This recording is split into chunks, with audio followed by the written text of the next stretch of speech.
What's going on overtime? Did I say overtime? I think we in overdrive.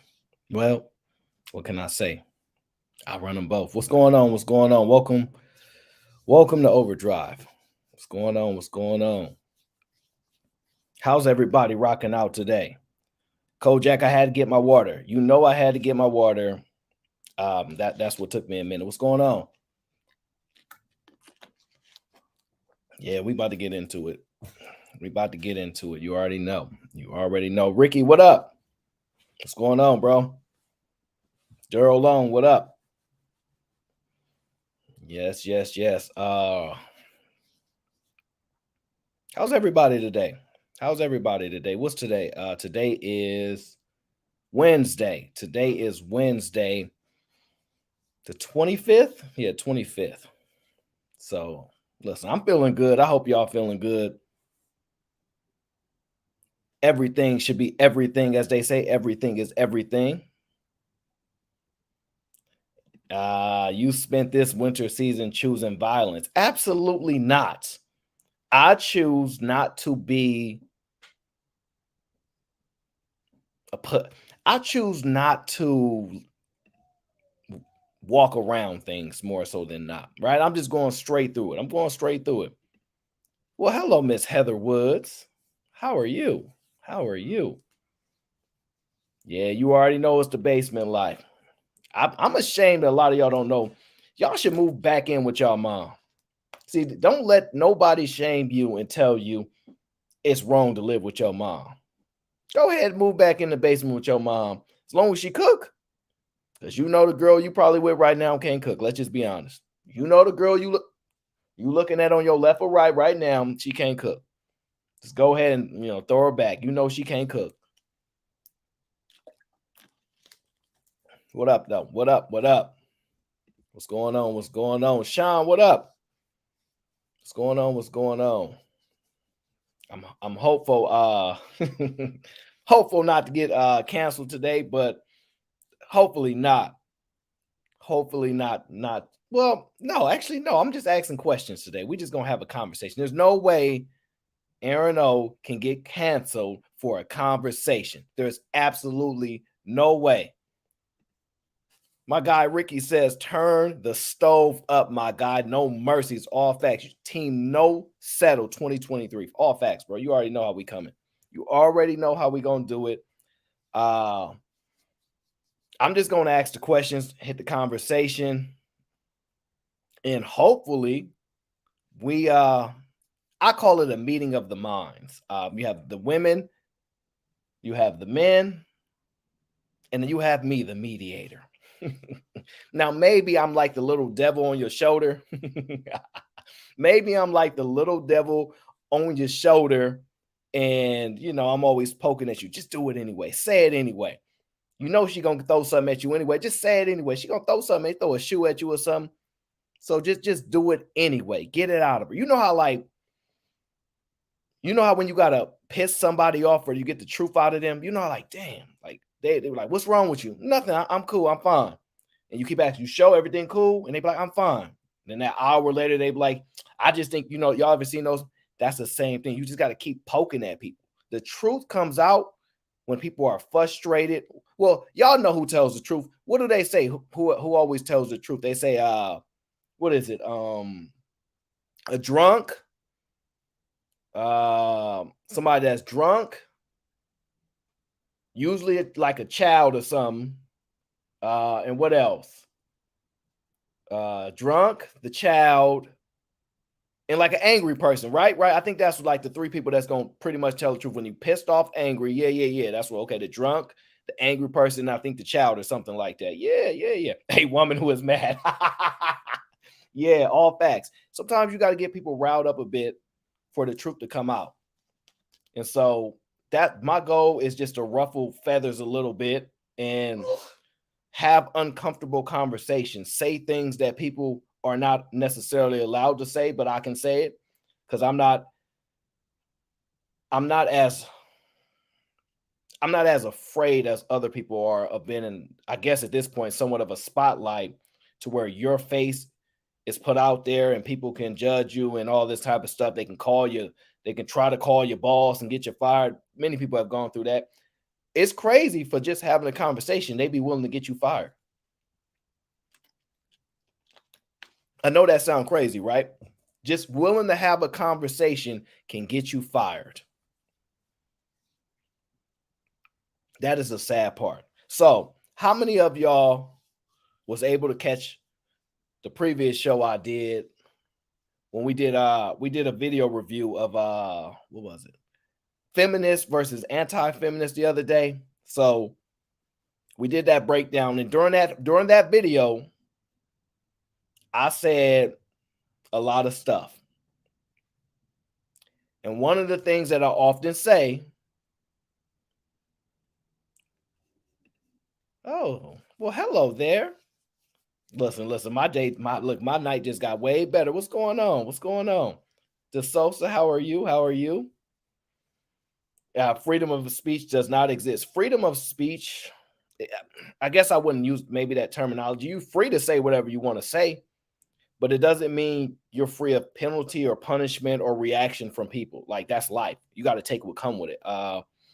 You got to know your surroundings, know your environment. You shouldn't say certain things in certain environments. Like, you can't really be mad if somebody don't want to hear what you're about to say, or it's like you in a home full of single moms and you say, man, you single moms is lazy. You can't really expect an outcome to be like, that's true. A lot of us single moms are lazy, unless I'm in there and I say, it might change a little. But yeah, my last show, what I said was single mothers are like the devil, right? And I've been saying that for a minute. And I don't know, I kind of feel like that. Not all. So nobody put in the damn chat all, none, not all.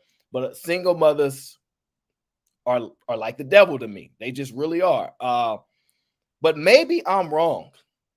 Maybe I'm looking at it the wrong way. Maybe I'm taking the wrong information when I'm making these assessments, right? Vanny Rue, look, Vanny Rue is never gonna let me live it down. She said, because I said, look, all these women that are shy, scared to cam up, a lot of y'all is ugly, right? Now, I'm just joking, partly just messing around with y'all. But Vanny Rue said, well, I cammed up, and you got to admit. So I had to come out and admit that she's not ugly. I had to do it. Sharon, what up? You know what? Listen, I'm gonna open this conversation up to the people today. So if you guys are interested in having this conversation with me, I will open it up to y'all today, because I want to hear from the people as well. I would love if I can get a mother or two on the panel. That would be phenomenal. But it's all in the sense of how you guys want the conversation to go. So if I have a woman that's saying, I would just rather be on the panel with just you at the time, I can understand that, because when a lot of guys come up, it does get a little contentious. So I understand that. But at the same time, we all here to build. We all here to push each other. We all here to make people think. And so that's what the goal is. Spence, what up, bro? What up? And so I want to have a conversation today. I want to be challenged, right? I want to be challenged in my thought process and what I'm thinking, right? Because I say some crazy things sometimes and I could be off. And so I open the floor to the people to challenge my positions and maybe give me a different perspective. So then I can go back and reassess my position and go, maybe I was off right there. But I'm going to be honest, I am a thinker. And a lot of the time, I don't really be off. But listen, maybe that's the case, right? So what we going to talk about? We're going to talk about, can single moms be great? Can single moms be great? And, I'm going to put a poll because I'm going to ask y'all if y'all believe that. Can single moms be great? Can single moms be a great parent? There we go. Yes. Can single moms be a great parent? Yeah. Because I want to see where y'all stand before I go off. Before I go off and dive into this conversation, I want to know where y'all stand. Because a lot of these times we say things, y'all pull back, y'all don't want to tell the truth. I'm gonna put the poll out first. You got your apron and your hair scarf on? No, Heather, you ain't got. Listen. No pressure on you, Heather. Whenever you come up, look, it's all good. You my people, so don't even worry about it. But you know what I'm talking about. A lot of the times, they be hiding behind them avatars, and that's what the truth is. And so, if you're a single mom, what I'm about to say to you,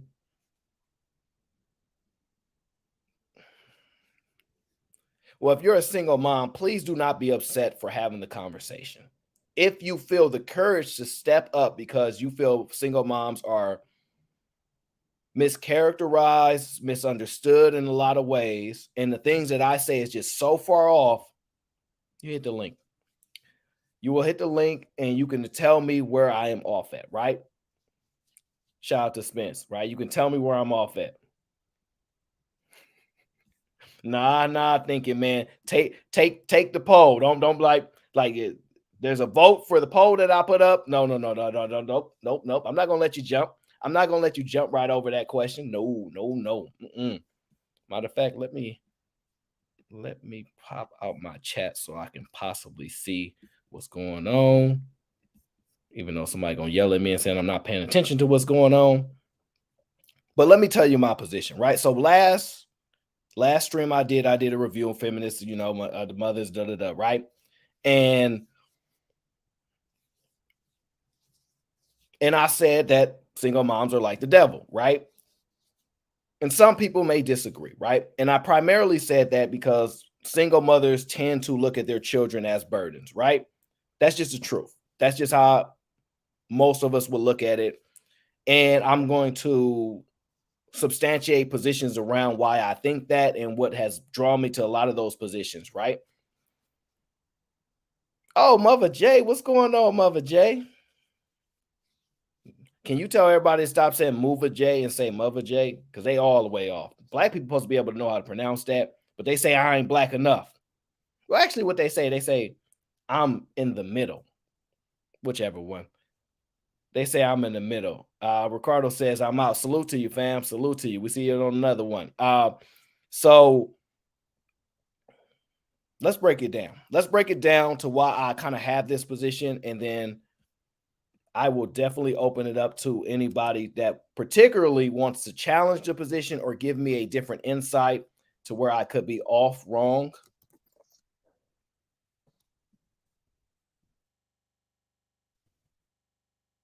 So I'm going to put the link up there right now so I don't have to fall to it later, right? So let's break it down.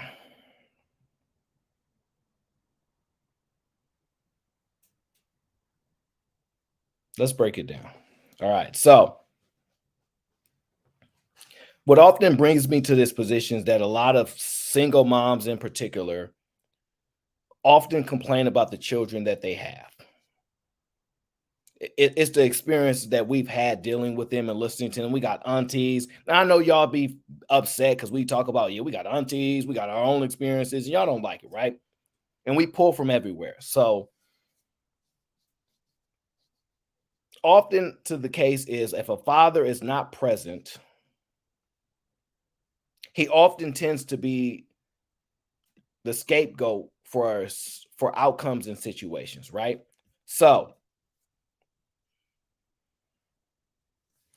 if a mom is single and a father's not present, can she be a great parent? That is my question to y'all. Can she be a great parent? That's where it gets complex for me, right? So the complicated part comes with what makes somebody great, what makes somebody a super mom, right?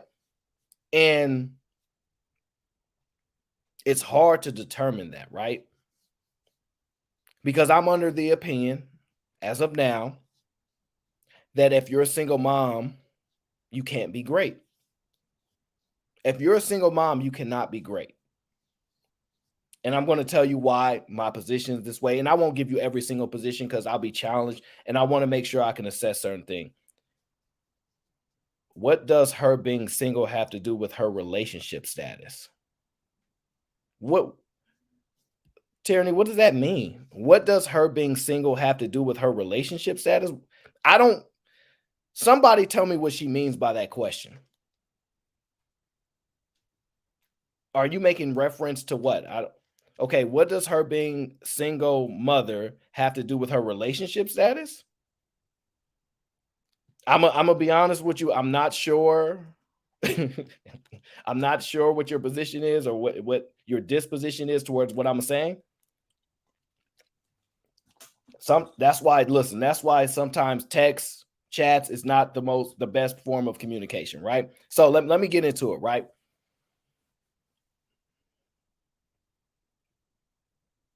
We often say that young boys in particular, right? I will say young women as well, but young boys are the ones struggling severely. They're often depicted as being able to read at a third or fourth grade level and things of this nature, a large amount of them, right? And they say it's that those boys tend to come from single parent households, which are typically led by single mothers, right? Now, if you can't read, it's going to be a hard chance for your mom to be great, right? It's going to be a hard chance for your mom to be great if you can't read. I'm going to just be honest with you. It's going to be hard. But I want to know what is y'all definition of a great mom? What does a mother have to do to be a great parent? That's really what the question comes down to, right? Because if the kids can't read, let's just say the dad left, right? Let's just give this scenario. The dad left, he a POS, he ain't around, right? And she got the reins of it, right? She's solo dolo. What would she have to do in order to be a great parent?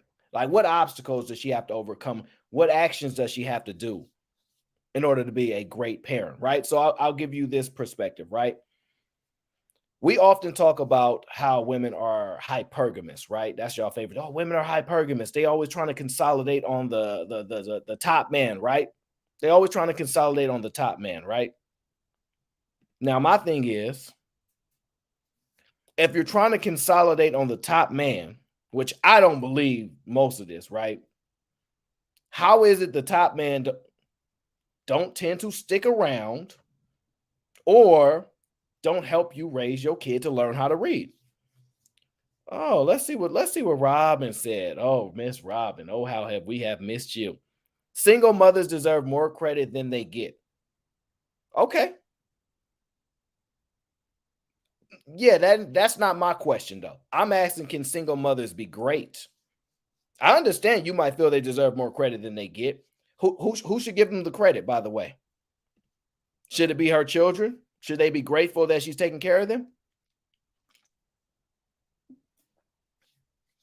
Should it be the children?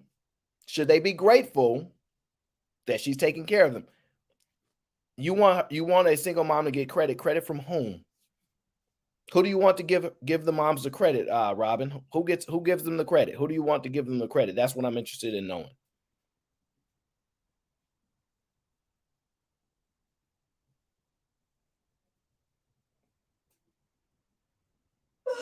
I'm going to guess you want the kids to give them credit, right? Yeah, as I thought, right? So primarily, right, I'm trying to identify how a single mom can be great. So far, I'm running into a wall trying to identify how it can be happen, right? So, for example, a lot of the issues that we have, right? A lot of the kids that come from single parent households, let's talk about the sons in particular, because I'm a son. Uh, and I have more of a view as being a boy or a man as opposed to being a woman. Although I've seen daughters get through the mud, forced to raise their siblings. What's up, Sherelle? Forced to raise their siblings because mom need help and all these different type of things, right?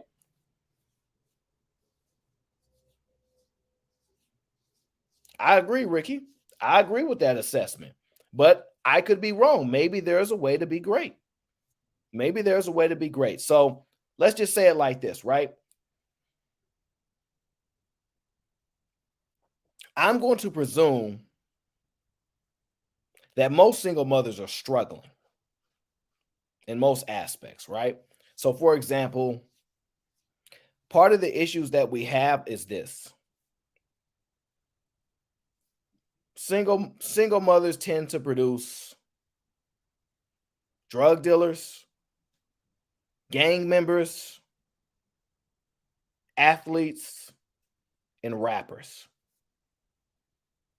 I'll repeat that for if you didn't catch me, right? Single mothers tend to produce drug dealers, gang members, athletes, rappers, right?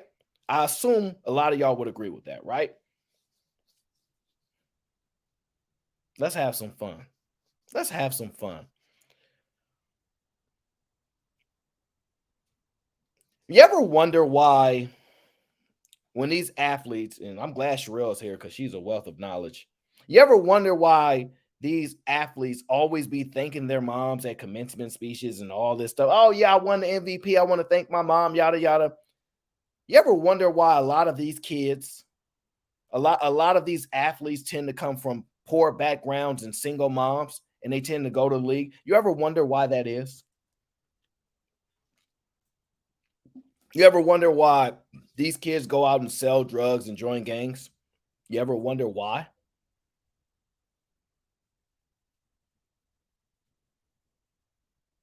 Shout out to Sack. What up, Sean? Well, let's talk about it. Now, I'm gonna be honest with you. Now, y'all know me, Section 8 baby, government housing projects, right? I ain't gonna even say projects. I'm gonna say projects, right? So Robin says no father in sight. We've already acknowledged there's not a father in sight, Robin. So if there's no father, okay, I'm not going to indulge with you right now, Robin. So why do those kids in the neighborhood tend to sell drugs, right? Tell me what happens. Just be honest. Is y'all experience this when y'all in the hood?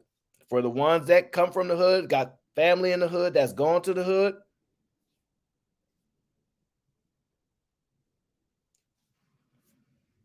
think about it like this.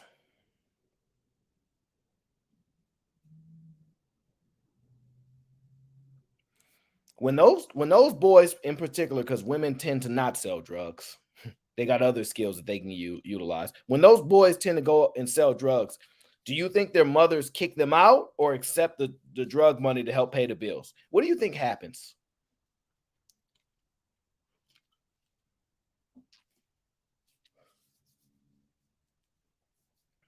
I'm curious.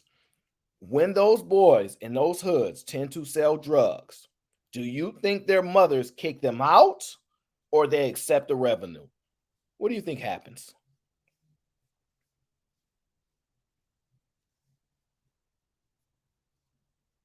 What do you think happens? Do you think the mother's like, no, get out of my house. I ain't gonna have no drug dealer. Or do you think she's likely to be like, I'm gonna take this money? Yeah, yeah, go and help. Go ahead and help my mom. Mama's struggling.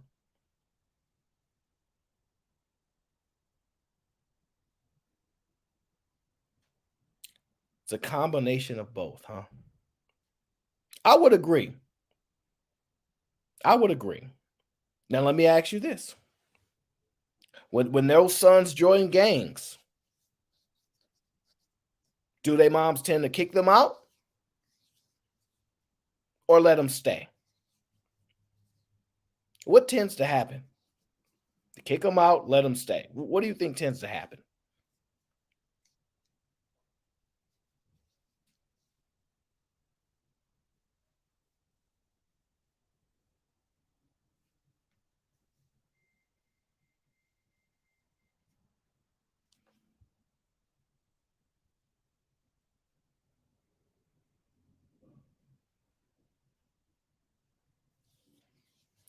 I've often seen them tend to let them stay. Now, I do know some moms don't play that, even the ones in the projects, whether they struggle or not, they'll kick them out. But I'm gonna be honest with you, those tend to be older moms.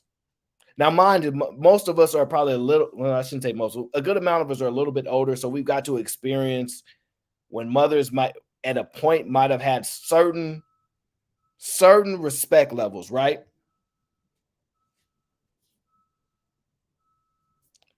So nowadays they let them stay, they taking the money, and it is what it is, right? Let me ask you this. Oh, it's about to get real good. Let me ask you this. Now that's just in the projects, right? Is it possible for any mother in the projects to be a great mom?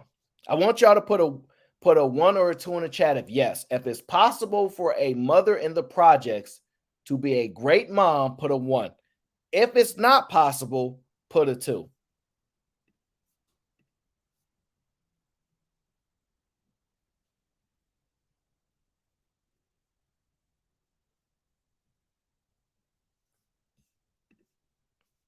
Sal, what up?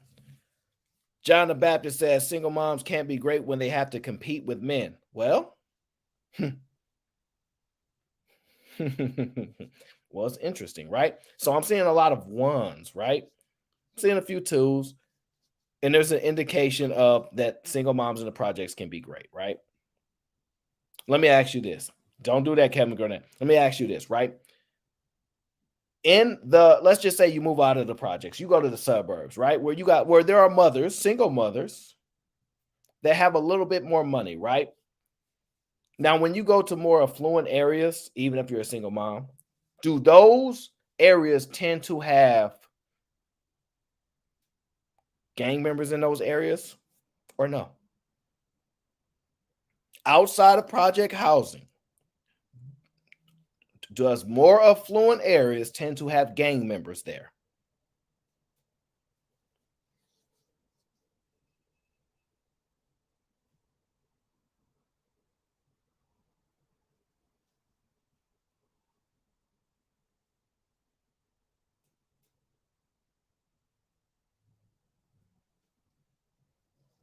Now, it's highly unlikely for gang members to live in more affluent areas, especially they definitely would not congregate in the more affluent areas. Let's just be honest. We all know that, right? One thing we can say is that there's a way to minimize your child to be a part of a gang, right? And that's to maybe have more money. Maybe these single moms make more money, right? Now, that's eliminating one of the aspects, right? Now, when it comes to drug dealing, I think that can be in any area, affluent area, projects, whatever, right? Can't really get rid of that aspect, right? It's less likely to happen in more affluent areas. You're less likely to be a drug dealer, but it's less likely to happen because why? You don't look at your mom and go, damn, when I turn 18, she gonna kick me out. Even if she is gonna kick you out, when you get to more of an affluent lifestyle, you tend to be thinking like, damn, mom need help with these bills. Damn, we struggling. Right? So, for example, y'all wonder why less black men, and I'm not gonna say a lot of black men grow up in the projects. I don't know. I would definitely say they probably grow up in lower income housing or lower income areas. I wouldn't necessarily say the projects. You can define it how you want. But I would tell you a lot of these black men, specifically, even black women specifically, experience their parents living a troubled lifestyle in the sense of financials and other aspects. Because when you lack in finances, it tends to bleed. It tends to bleed in other areas of your life, right? It tends to bleed in other areas of your life, right? So we know if a mother is making more money, you're less likely to feel the pressure of having to perform at a younger age. Because what happens? Let's talk about specifically the black boys that can't read and all that stuff, right? What happens to a black boy that sees his mother struggling and a father is not present, right? Because we're talking about single moms, right? What happens? He becomes the man of the house. He becomes the man of the house. Wouldn't y'all say? If the mom is struggling, no man is around, automatically by default, he becomes the man of the house, right? Automatically shifting his position, his views on the world, and he has to make an adjustment, right? Because when you become the man of the house, there's pressure. There's pressure on being the man of the house, right? And so if a boy sees his mom struggling, I've already told you that men naturally have difficulties dealing with seeing their mom struggle as opposed to seeing their dad struggle. They see their dad struggle like it is what it is, but they see their mom struggle, they're more compelled, right? They're more compelled to do more when they see their mom struggling as opposed to they see their dad struggling, right? No different than you say your daddy a punk or whatever. You don't really care to fight, but if you say something about somebody mama, that's why they got your mama jokes, right? They really ain't got your daddy jokes for a reason. Because men tend to be more aggressive when it comes to the defense of their mother as opposed to the defense of their father for whatever reasons, right? But y'all keep asking why these kids are not going to college. Y'all keep asking why is these black men not competing? Why they dropping out of college? Why ain't more doctors? Why aren't there more doctors? I'm gonna tell you why. I'm gonna tell you why mothers are so happy to jump in the stands and cheer for their son to play sports. Have y'all noticed that most of the top athletes, when you think of their parents, you don't think of their father first, you think of their mother first, even if there's a father around?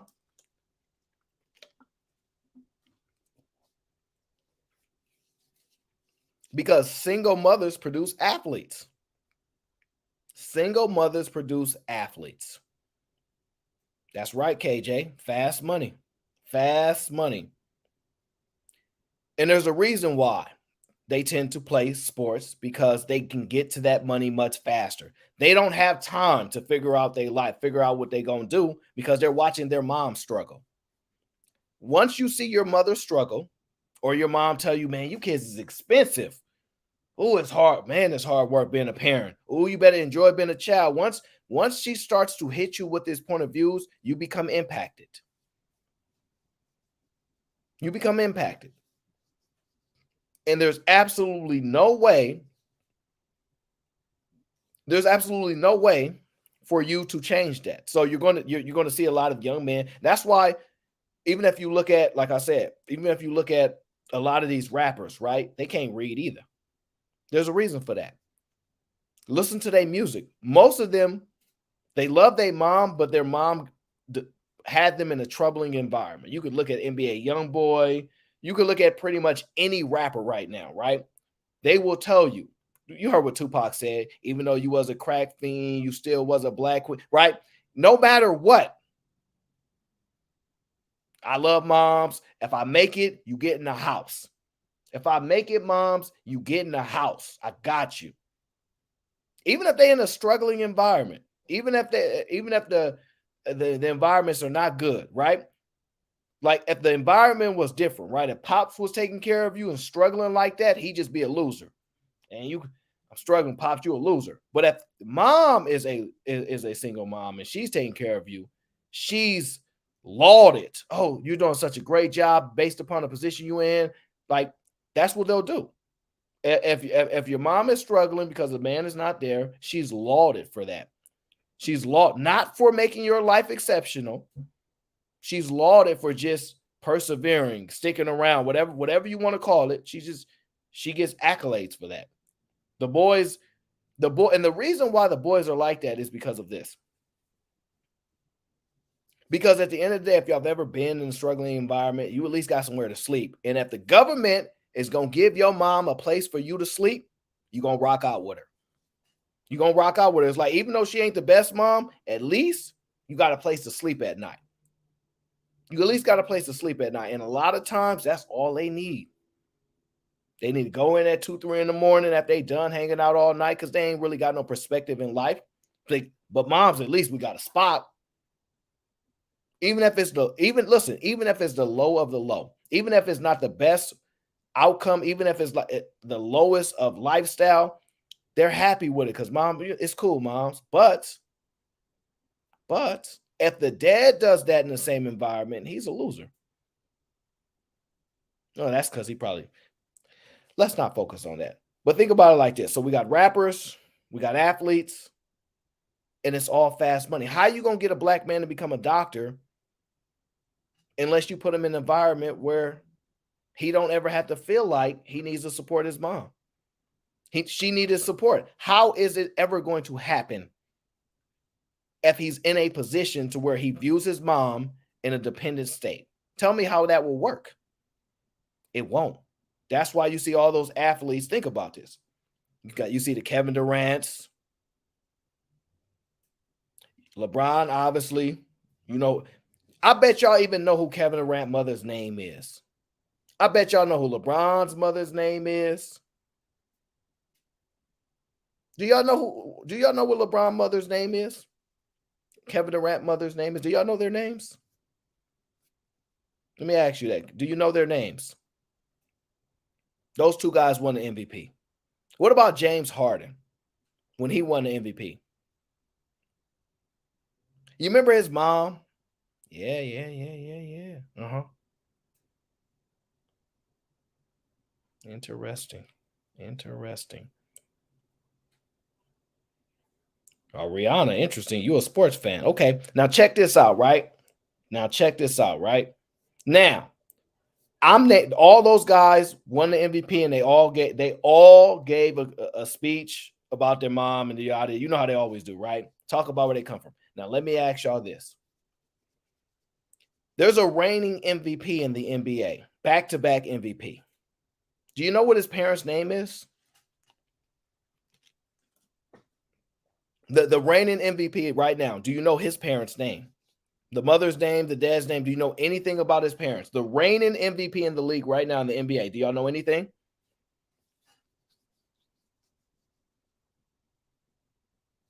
I know y'all don't know. I know y'all don't know nothing about his parents. I know y'all don't know. I know y'all don't. I know you know who it is, but you don't know his parents. Why don't you know his mom? Why don't y'all know his mom? Why don't you know his dad? You want to know why? Because they're not black. Because Nicola, because they're not black. And what happens with black mothers specifically? Yeah, here we go. They like to be in the limelight. They like to be in the limelight. Just the same way y'all try to give Michelle Obama credit. Oh, he wouldn't have been nothing without Michelle Obama. They like to be in the limelight. That's why we know of them. They like to be in the limelight. That's why they have no problem supporting guys that are trying to be athletes specifically, because they know they're going to get a W at the end. Damn, my son make it to the league, I'm going to be set for life. My son make it to the league, I'm good. I know he's taking care of me. Am I wrong?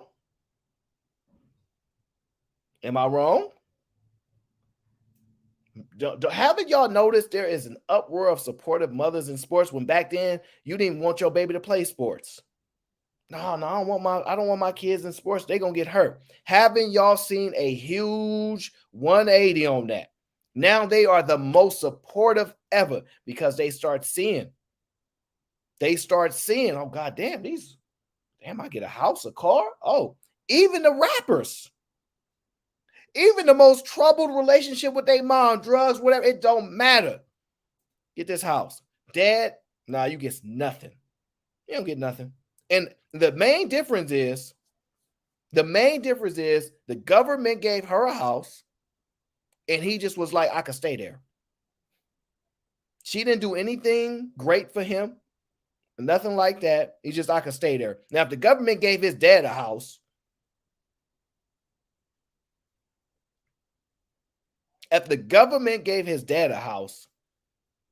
just asking you, think about it. You don't think that the child, if your government gave you a house and the mom a house, but you know what y'all gonna say? Why would the government give both of them a house? They should only give the house to the person who's in that have control of the kids, right? That's what y'all gonna say, right? But why not just give both parents a house so the kid can go back and forth? It's all about separation. See, I already know the game. It's all about separations, right? But that's just the truth. If the dad had a house for that kid to go to, even whether he was a trash dad or not, it'd be the same experience. He just has somewhere to go. Those kids really not living a good life. They really just overcompensate from the bad experiences they had. But just on the fact that you was there, just physically there, I got you, moms. I got you, moms. That's just how it works. That's why they have no problem supporting athletes. That's why they have no problem. You're not going to see no doctors. I'm out of water.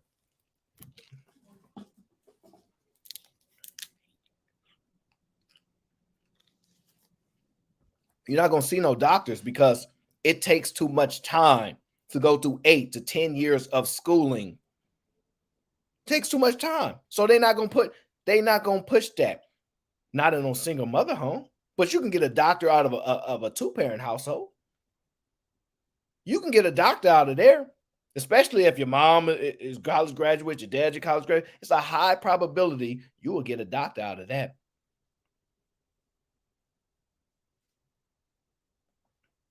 No, TB, his mom was there the whole time. TB, LeBron's mom was there the whole time. Raise him is a controversial statement, but she was there the whole time. Even through all the situations she had, she was there. But it is what it is. I understand your point. Raising them and existing is not the same thing. I'm just saying. Look, he said, nah, I know a few doctors from single parent homes. Yeah, very few. The problem is what your few is not going to be the majority, right? And if you want to go by that, is that the standard now? That if you can't raise your kid, if you can't raise your son or your daughter to become doctors, you're not a great mom, AL? Is that what you're saying? I'm just wondering, because when y'all say I know a lot, right? Stop saying that. Stop saying y'all know a lot of people that became doctors from single mother households, because the numbers don't support your theory. The numbers don't support it. Because listen, if y'all saying it's a lot of black doctors out here. I'll be quiet.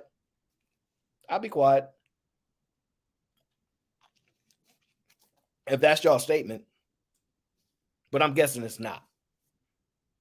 I'm guessing it's not the statement, right? Have y'all noticed? Do y'all remember that commercial? Who keeps texting me? Y'all remember that commercial with Donovan McNabb in the Chunky Soup commercial with his mom? Y'all remember that? Donovan McNabb had a whole bunch of, commercial with his mom and the Chunky Soup, and his mom was there. His mom was all in the videos. Y'all remember that? Come on now.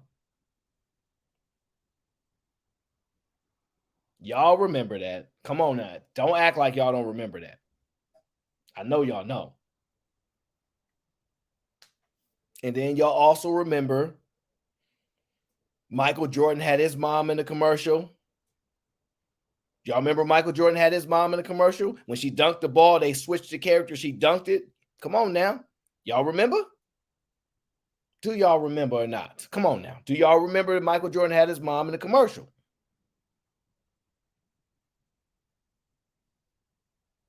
I know y'all remember. I know y'all remember. I know y'all do. See, these women stand to benefit, and that's why they're overly supportive of you playing sports now. That's why they're overly supportive of you playing sports now. They don't give a damn if you can read. If you can play ball, that's their way out of the hood. They look at you as their ticket out. They damn sure not looking at themselves as a ticket out. But tell me, how can you be a great mom if you're a single mom? And I put the nail in the coffin. I'm going to just put the nail in the coffin because I don't think nobody going to actually challenge me on it, right? I don't think nobody's going to actually challenge me on it.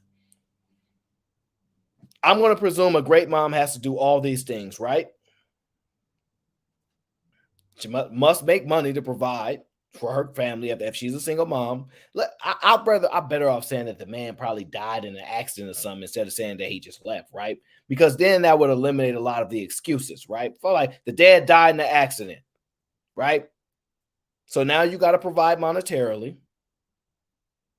You got to still nurture, right? What does a mom have to do to be great? Provide, nurture. What does a mom have to do to be great? What's the key things that she has to do? Yeah, the father is absent for whatever reason he left or accident, whatever the case is, whatever you think is best to feed your scenario. How can a single mom be great? I don't think it's possible. I don't think it's possible. Now, how many of you, I'll challenge you, how many of you have single moms? How many of you grew up with a single mom and you think your mom is great? Put a one in the chat if you grew up with a single mom and you think your mom is great.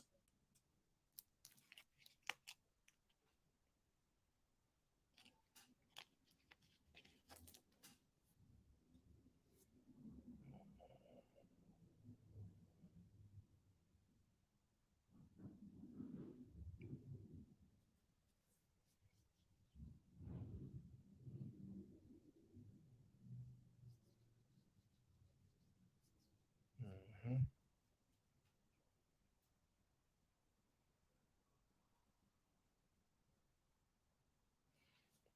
Oh, Reese, I'm sorry to hear that.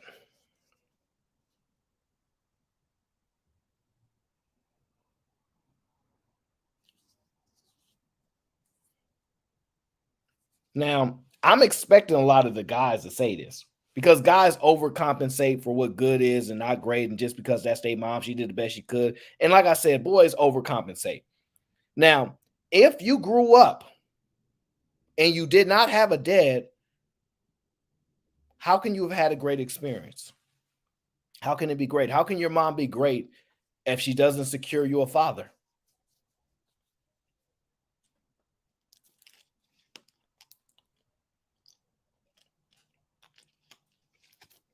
Oh, yeah, we're going to get into it. How can your mom be great if she does not secure you a father? Listen, we just going to talk. If all the conversations that I hear is we need fathers, we need fathers, we need fathers, there's no way your mom can be great if there's no father. They have to be directly aligned. There's no way your mom can be great unless she secures you a father. According to the conversation that we have here all the time, you need to stay in your kid's life. You need to take care of your kids, yada yada yada. Well, if that man is so important, so valuable, you cannot be great without one. If you a single mom, greatness eludes you without a father for your child. See, I was waiting for y'all to be just jump on. Oh yeah, yeah, my mom was great. She took care of me. She cannot be a great mom if no father is present. Now, if y'all disagree, hit the link. If you really believe you can convince us that you can be a great mom without a father present, with all the conversations we have in this space, is why it's so important for a father to be in the home. It's so important for fathers. Fathers, we need them. How can you be a great mom? How can you be a great parent? So when I say single moms are the devil, I tend to believe that. I tend to believe that because look, the one thing that we're uncomfortable about talking about is this. A mom can go out and make money. She can make sure you got some food to eat, a place to live. But if she don't secure you a father, then she's failed you. And I know that's uncomfortable to say because your mama did the best she could. He was a deadbeat, whatever. She failed you. If the value of fathers is so much that I keep hearing in this space, if that's what y'all telling me, because we just talking. You cannot have both. You cannot be a great mom and ain't no father around. That don't make no sense. You're going to need one around. You're going to need one around. Now, check this out. We're going to get into it because we're going to get into it. Oh, this going to hurt even more. Oh, this going to hurt even more. Write this down, though. A father figure, meaning someone that's not the biological father, is not enough to allow you to be great. Yeah, oh yeah, this one about to sting. You must have the biological father with you raising your child, or you cannot be great. It ain't no great single moms in the chat, Leslie. You my girl, but we not lying today. I'm gonna repeat it. You must have the biological father of your child with you raising them together for you to be great.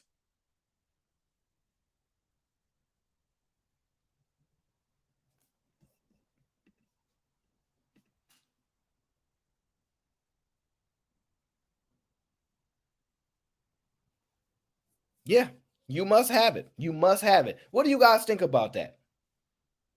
What do you think about that? Oh, Jess says okay, Jess. Well, why do you disagree, Jess?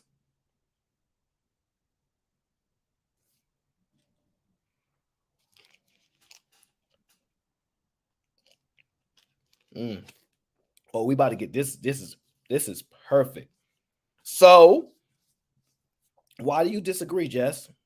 I said, and I'll repeat, you must have the biological father raising the child with you for you to be great.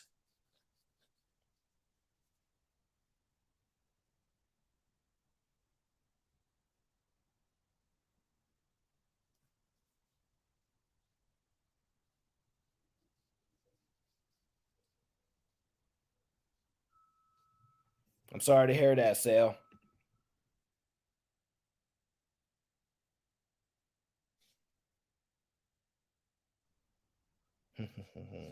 Okay. Now, somebody says, I disagree. I have been with my husband 24 years and my son was one when we met. Okay. I'm going to repeat again. I'm going to repeat again. And I'm going to ask y'all to stand on one position or not, because this is going to be a great point right here. Put a one in the chat.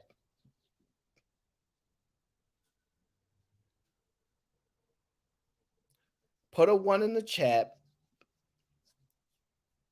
if you agree that in order for a mother to be great, she must have the biological father parenting the child with her.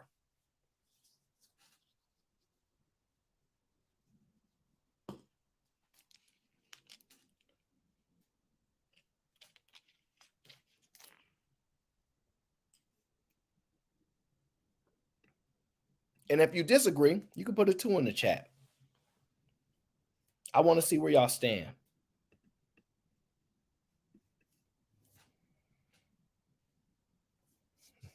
Mhm.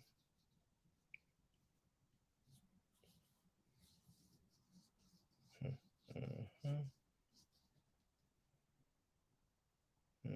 Mhm.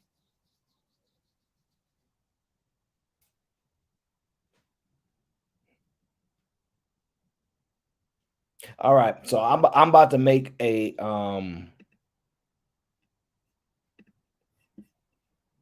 yeah, I'm going to put a new poll up because I want y'all to stand on this before I unload.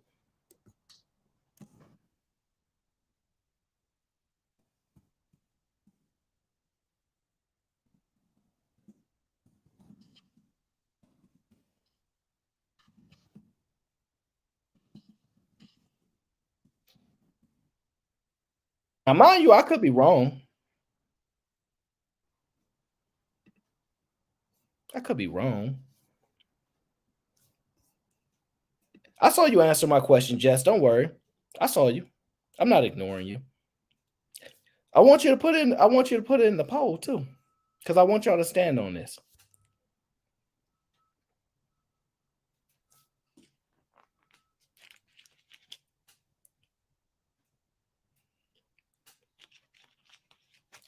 Jess, you laughing, but you'll find out why in a moment.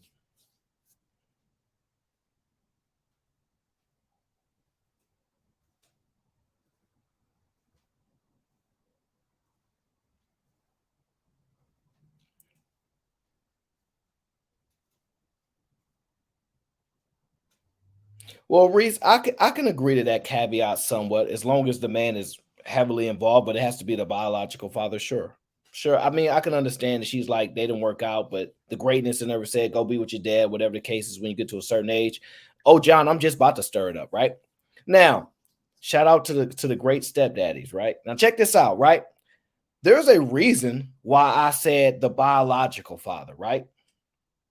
Because I wanted to see just how important the biological father was, or if y'all thought that a substitute would satisfy. For example, your granddad. Oh, I'm going to elaborate, Mother J. Don't worry. You know I will. Your granddad, his uncle, anybody besides the biological father. If you thought that you could bring that man in to help raise your child and that could make you great, if you even thought that, well, let me give you guys a secret. You guys can never complain ever again about a man that makes kids need to take care of his children. My guy John says marriage is the best result for a child. Oh, yeah, it is. So I'll repeat. If you believe that someone outside the biological father can make you great, you can never complain about a man by a biological father leaving his kid around anymore. I don't want to hear those complaints no more if that's your position. You know why? You don't need him to do it. You can get somebody else to do it and still be great. Did you hear what I said? If you feel so strongly that a biological father is not necessary for you to be a great mom, then you can never complain about a man not standing around to take care of his kids. You don't need him to do it. You just need a man to do it.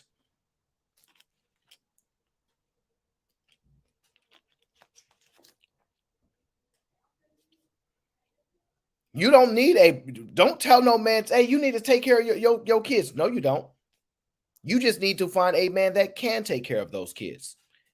It ain't necessarily got to be me. I could make kids and they take it. Stop saying that father's leaving is the problem. Because based upon your answer, oh, I always make sense, Jess. Don't worry. I just be cooking.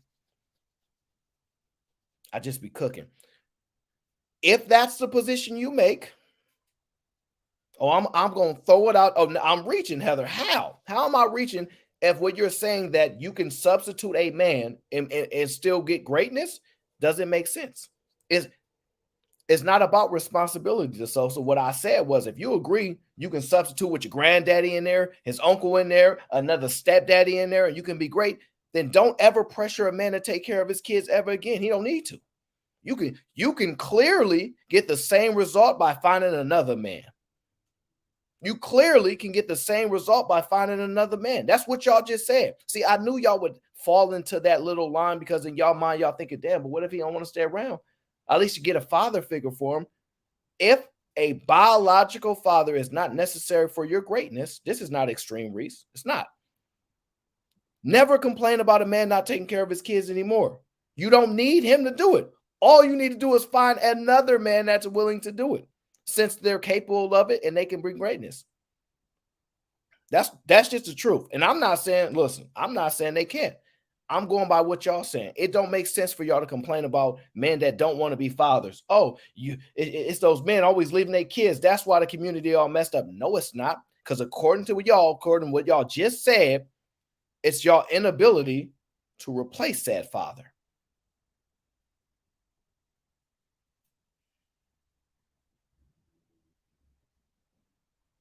See, now it's neglectful. Now it's neglectful. I swear, y'all will make an excuse for anything. He's failing his kids. No, she's failing.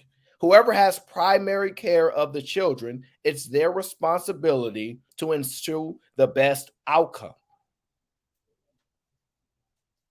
Now, Jess, now you making some sense. Let them leave if they don't want to. Exactly, Jess. I agree. If a man don't want to be a father, peace. Let him go. Then you go ahead and be the great woman that you assume that you are and find another one. There don't need to be a reason, Kazi. That's the whole point. The whole point is find another one. Find another one because the biological father y'all just proved is not necessary for greatness. And I'm cool with that. I just wanted y'all to stand on it. That's why I made sure I put up. I said, go ahead. I want to see where y'all stand on it. And all y'all did was prove to me is that when a man say, I'm cool. I don't want to be a dad right now. Y'all can't use that excuse that the fathers are leaving their children when y'all can find another child.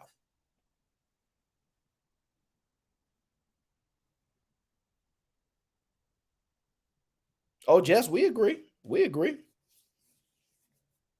You can't make a man be a father. It's not fair to the children. You can't make a man be a father. Yeah, I agree to that. Well, you can legally make him responsible, right? But you can't make him be a father. That's the point. If y'all telling me a man leaving and you get another man to do the job and it's cool and everything's good, then you could never complain about that man leaving. It's your job just to find another guy. That's the whole point.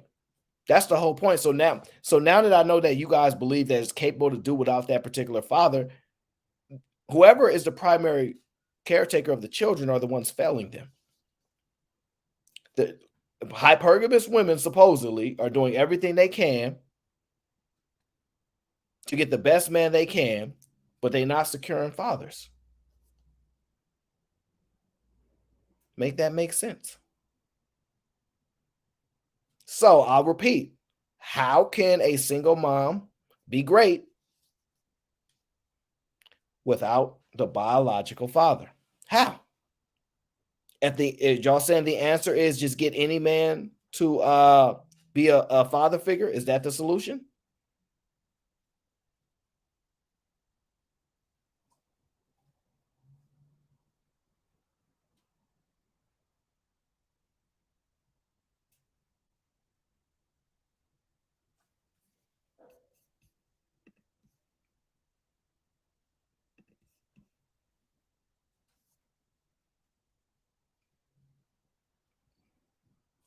Well, Jess, it's an open-ended statement, right? Because great, we know what great means. We know what it means. In this context, we know what great means, right? We're not going to play around with it. We know what it means. So the question is, am I wrong about single moms? Or am I on point? And most likely single moms are like the devil.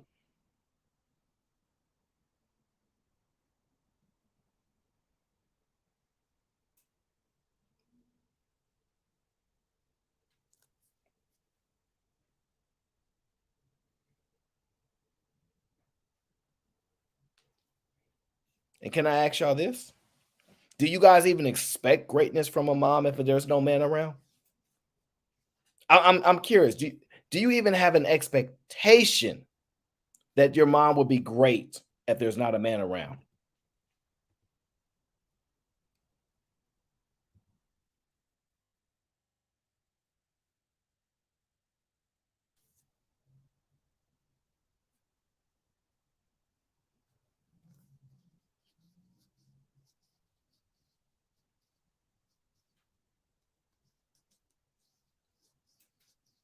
So, Jess, are you saying you grow up with a single mom, right?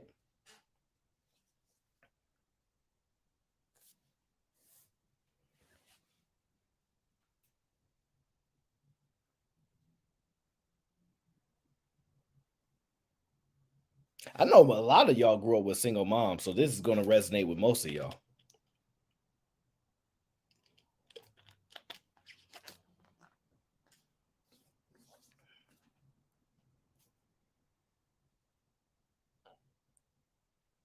So, I'm going to ask y'all this. She was great and she found me a great stepfather. Oh, she found you a great stepfather. Well, that's a fair statement to make. Let me ask you this. Well, I mean, that's the thing though, Jess. You said she found a father. Now, I'm willing to say, okay, fair. I don't actually disagree that as long as there's a father around, that she did the best that she could do, that makes her a great mom. I actually might agree with that. The position I was taking was that If you have to have the biological father, if he has to take care of his children and that you're struggling and everything is bad because of him, then you can't be great. But you're right, Jess. I think we're kind of aligned here that if a mother goes out and secures a father for said child, she can become great. But then she wouldn't be single anymore, would she? Your mother wouldn't be single anymore, Jess, if she went out and found a man. The key into this conversation is single mom, executing by herself. These are why words are so important. Yeah, that's right, Reese. I said secure the father. That's right. You want to secure some money, you go out and secure money, you go out and secure a home. A man is necessary as well, according to y'all. So you have to go and secure him. I know y'all live in delusion land where you think that you ain't necessarily a man ain't that important, but you're gonna have to secure you a man. Leslie says, so any mother who doesn't struggle financially is great. No, that's not what I said. I'll expound, right, even more, right? If your mother makes good money, she has a job, who's watching you? If your mother has making good money, call it whatever you want, she has a job, who's watching you? You're a single mom. Remember, we're talking in the context of single mom. Don't add no relationship there, because then I'll remove her from being single.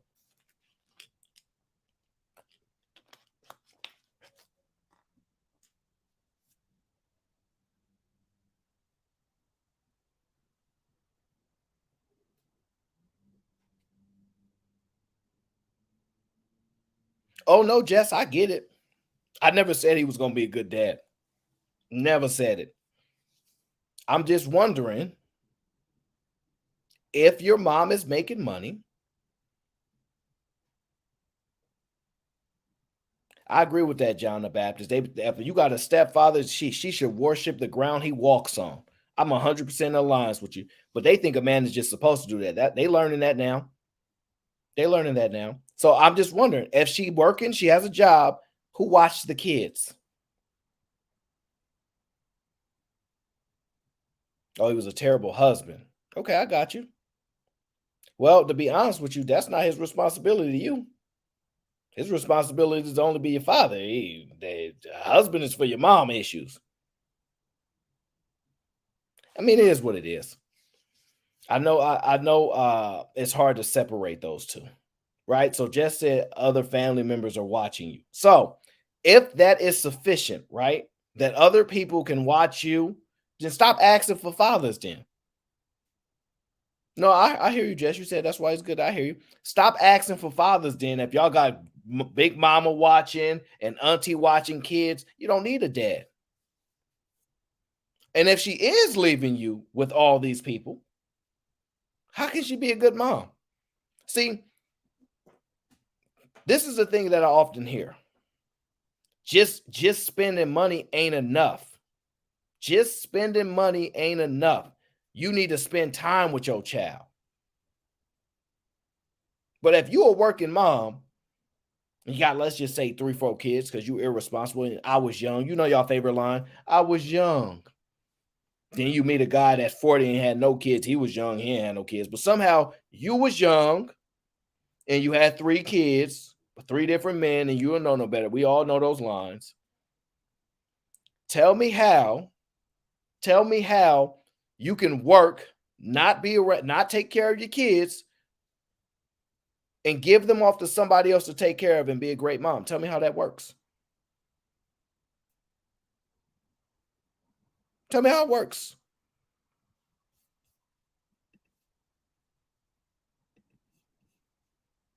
I'm guessing it's not going to work. I'm guessing it's not going to work. So, yeah. So that's the whole point of this conversation. It ain't gonna work. It ain't gonna work. You cannot say a man needs to be there for his kids, spend time with them, and then you single, you got to go out and work, and you can't be there for your kids to spend time with them. Then you can't be a great mom.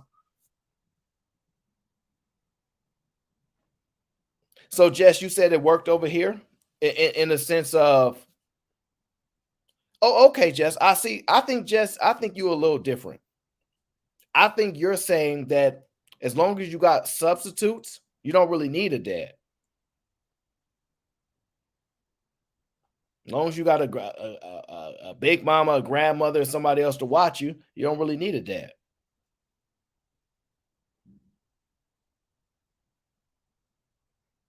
But just you asking me, I'm in California. I don't know where you at, but if you asking me what Hispanics do in California, they live in the same household together: mom, dad, the brother, the sister. I literally got people out that I know that they live a certain way, where they literally just be 25, 26, still living at home with moms and dad or whatever the case is until they put their money together, buy a home, and then they just rinse and repeat. They love living with each other. Even if they don't love it, they still do it.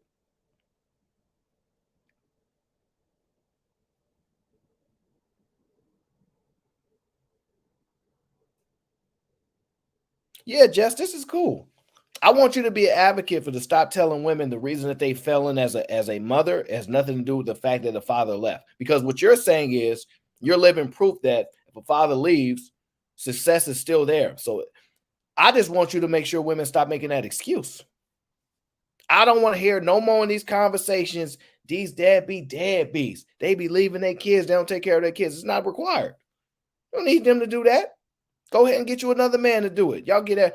I can get a man. I can just walk outside and find one. Yeah, y'all just go pluck them off a tree. Then y'all got it. Y'all got it. Y'all absolutely got it. It's all good. I'm just telling y'all the truth. Men don't need to raise their kids. They only take care of them if they don't want to, and you don't need to say nothing about it. Leave them alone. Oh, you don't want to take care of your kids? All right, I'll find somebody else to do it. Have a good day. I know. I just, we good. We good. I'm just saying these conversations that I often hear is that the reason the black communities are in the position that they're in because black men are not taking care of their children. That's what I hear.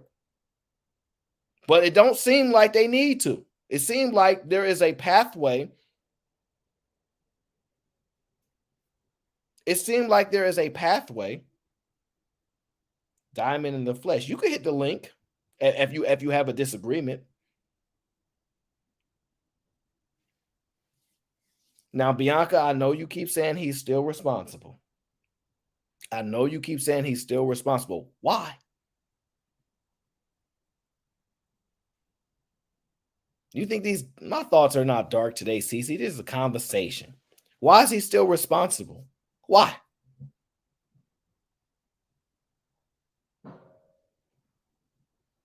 Why is he responsible? Why are you so caught up on saying he's still responsible?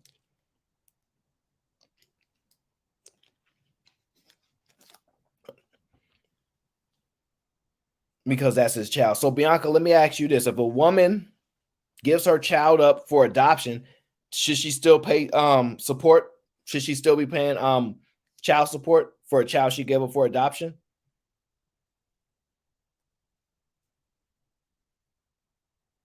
I wish I had that angry man clip right now where they show that lady put that damn child or the baby inside the little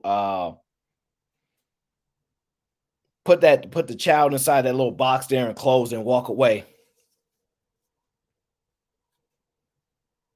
So see how y'all make these excuses, right? See, now Reese is saying she has no rights. These men don't give a damn about having rights to them kids.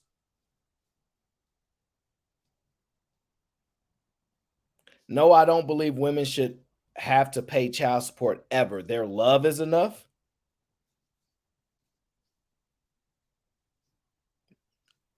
Bianca, let me ask you a question. Love don't pay the bills, do it? All I ever hear y'all women say is love don't pay the bills. So how you gonna ever in your life sit there and say their love is enough? How? How is their love enough?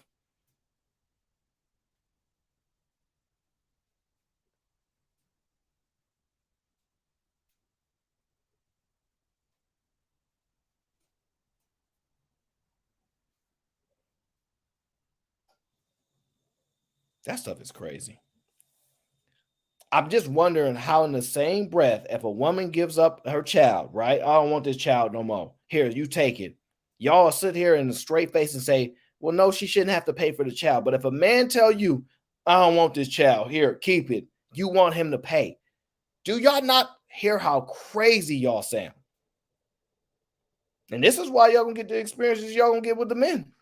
Because as long as y'all keep playing this BS role with men, it's gonna be a war. As long as y'all keep acting like y'all could do this craziness, but a man can't do it, and y'all think that's okay, they are never gonna rock with y'all. So y'all gonna just be mad. Y'all gonna be going online, man. After passports, they just going to get women that's not free and women that they ain't got no choice. That's what you're gonna end up doing.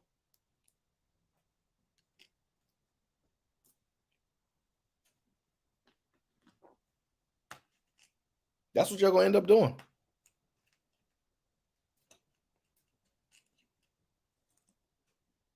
Yeah, she said love is enough, John the Baptist. You see it in the chat. She said that. And she's not a troll either.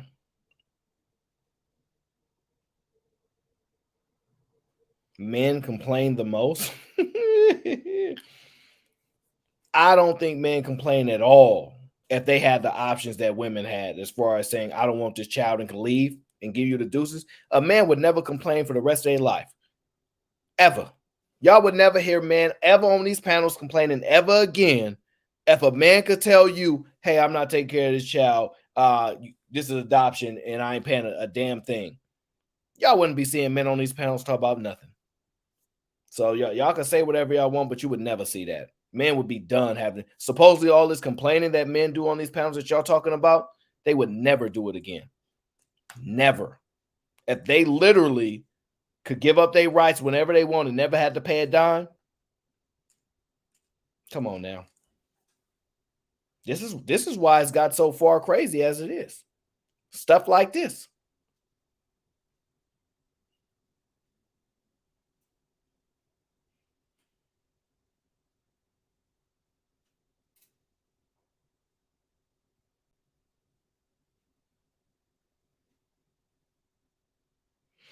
Diamond in the flesh. They wanted that nut though. So Diamond, I don't know if you've seen one of my previous streams when we talked about happiness of women, right? Studies that's been done on women where it talks about women that are single and childless are the happiest women, especially young women, the happiest women, right? But let me tell you what single and childless don't mean. They're not happy keeping their legs closed. See, one thing it didn't say in that study is those women are happy without sex. So when you sit there and say a man, he wanted to bust his nut though, yeah, because women don't close their legs. See, it's crazy that y'all won't respect. Oh, respect women. Your mama black, all these things, right? But y'all don't respect yourselves. Y'all don't respect yourselves to close your legs. Y'all act like y'all powerless in this world. Oh, we can't do nothing without a man. But can't none of y'all marry a man and be a virgin. Can't none of y'all pull it off. Y'all so damn great. Oh yeah, we so damn great, and it's all men's fault. They just want to bust and do all this sex stuff. Well, I don't give a damn if the feeling is mutual. I'm asking you a question, and I don't think the feeling is mutual because I don't know what your feeling is. Why can't y'all just keep your legs closed?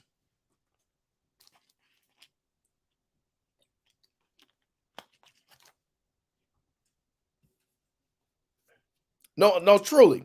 How come I have not heard a woman brag and say, I got a man to marry me, and we ain't even have sex first? I can't.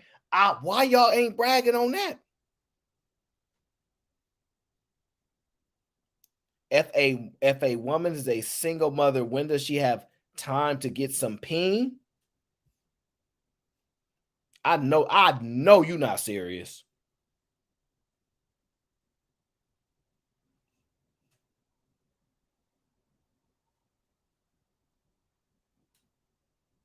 Uh Ask Cam what? I don't understand your question, Diamond in the Flesh. I don't ask Cam what. I'm confused.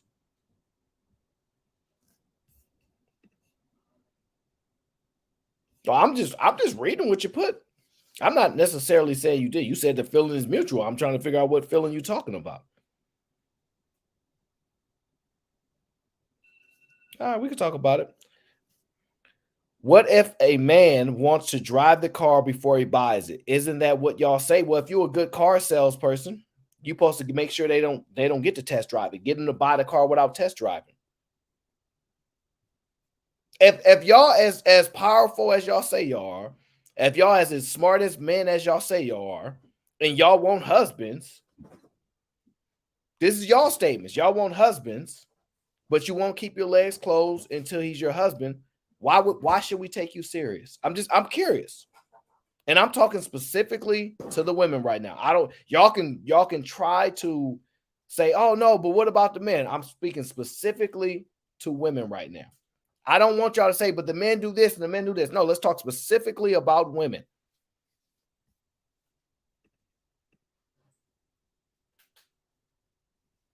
I'm not talking about what men want.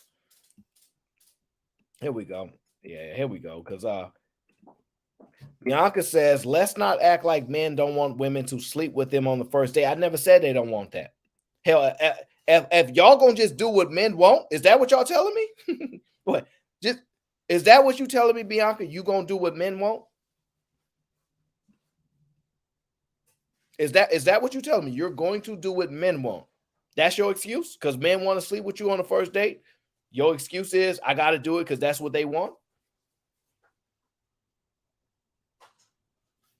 All right, we're gonna play today. But why you don't speak specifically to the women they can't get married? I don't. You might have to rephrase your question, but maybe why don't you speak specifically to the women that can't get married? I know you're not serious. You might have to rephrase that question. You might have to rephrase that question. She says so. No, I ain't one to brag. So no. Okay, fair enough. I'm just saying. I don't know if you think women are pulling it off, but I don't know if they are. I ain't here. I don't really know one woman. Let me think about this for a second. I don't know one woman that got married as a virgin. Now, Jess, now we agree on this. Jess, do you think the women can pull it off? Do you think the women have enough self-respect and enough value that they can pull it off? Since they're claiming that's what they want.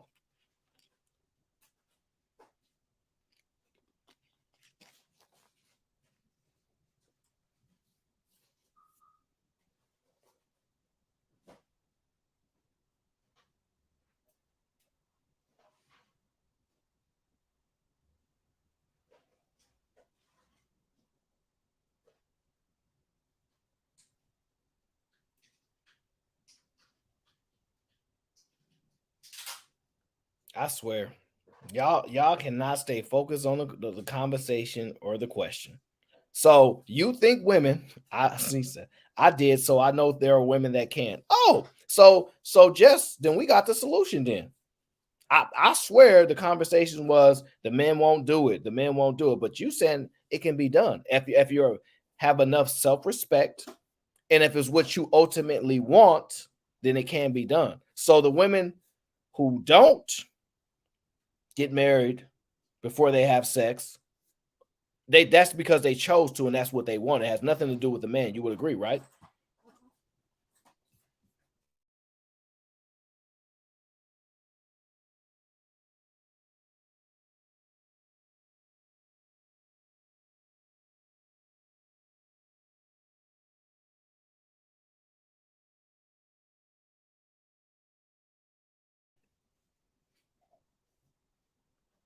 Boy, these conversations are just sad.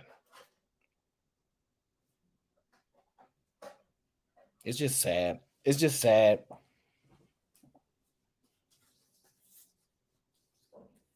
It's just sad because ultimately I think the issue is, oh, this is good. This is a really good statement right here. Black men don't value marriage. Married single mothers are everywhere. Hmm. You really believe that? Aaron, if they disagree with you, have them cam up and have the conversation. They're not gonna cam up. John, you know that.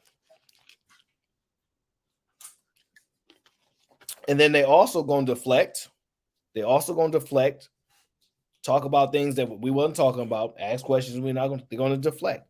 All that I said was,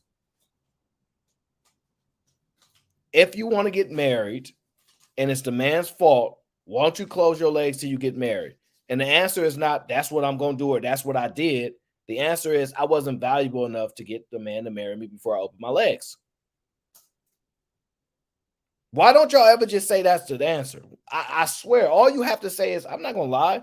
I don't think I was valuable enough to get him to marry me without sleeping with him first. Won't you just say that? Why can't y'all just ever admit that? Why y'all want to go around circles and say, well, what about this and what about this? Can you just say you're right? Can you just say you're right? I agree. I agree. You're right. I didn't say that. I didn't know my value at the time. I was young. I'll take that answer too.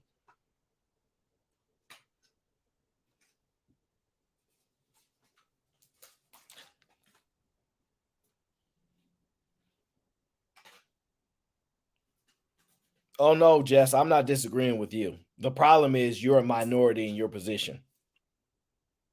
Oh yeah, John the Baptist, you're right. I will defend that position. Black men do value marriage. According to what I was told by all the lovely people, more black men are married. Isn't that what I've heard? More black men are married than black women are?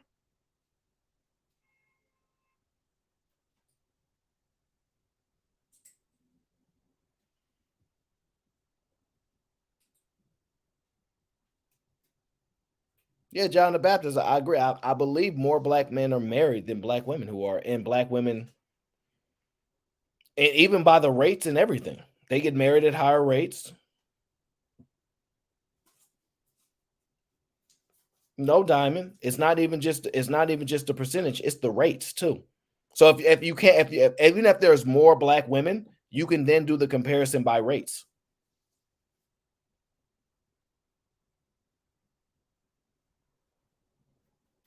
There are not a lot of widowers, Sherelle. Stop lying. That's cap. You're lying. I'm not gonna let you get away with that. You're lying. There are not a lot of women that are widowers. Stop it. Most of them never get married. You need to stop lying, Sherelle. Don't do that.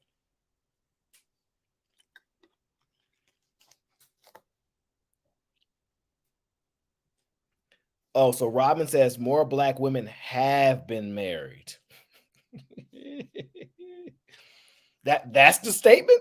Okay, so so so when you said, oh, let's play that game then. When you said,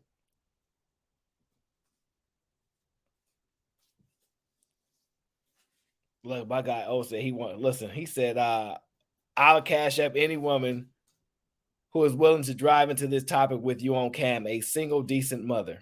Yeah, they're not gonna do it. Sherelle, you raised by your father. Stop it.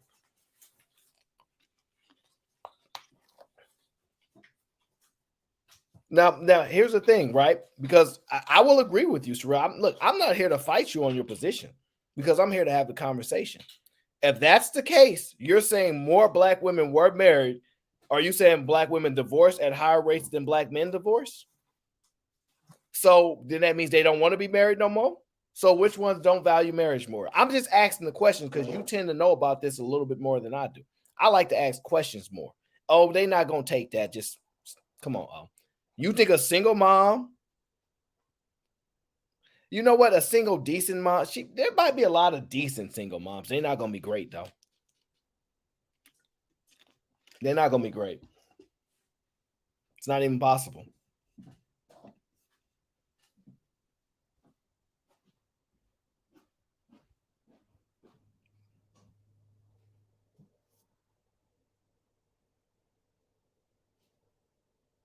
Bianca, I understand. Oh, so you pull up the divorce rates because now y'all lying. So while women keep their legs closed, their future husbands are catching more STDs than a fisher.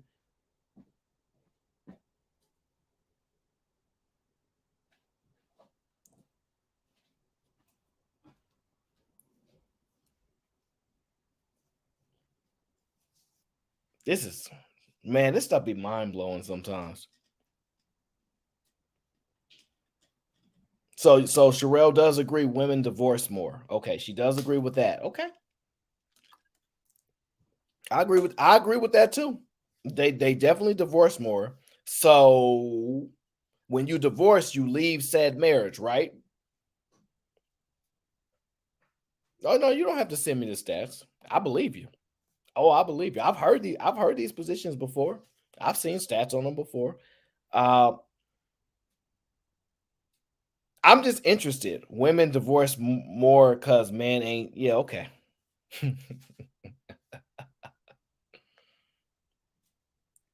Aaron, oh, are y'all keeping the peen in while women are keeping their legs closed? Absolutely. Mathematically, it's impossible for you not to, because literally what you said was women's legs are closed, so you don't really have no choice. No, listen. I don't mind if you divorce if you want, but you can't stand in the same breath say that you value marriage if you don't get remarried. If you say I got divorced and I got remarried, then okay, yeah, you value marriage. But if you say I got divorced and I'm never getting married again, you don't value marriage. You value getting peen. Let me give you an example. Who's that lady that's messing with that young guy right now? What's her name? What's her name? Nia Long. Is it Nia Long? She messing with who's she messing with? Is it Omarion? Who is it? What's his name? Who is she messing with? Is it Nia Long? She messing with some young guy. Who is it? Who is Nia Long messing with, right? That's supposed to be some young guy. He like 20s, 20. No, it's no, not Lars. It is Omarion. There we go. Not Lars the Pimp and Bianca. We already know. But listen, it's funny, right? When we have these conversations, right? When y'all talk about older men dealing with younger women, right? And y'all say, oh, they don't be wanting to marry. Well, E Black, so that means 52% have been married. E Black, you can hit the link. Look, the link is open for anybody that want to have the conversation. But the thing is this: none of those women planning on marrying those men that they're sleeping with.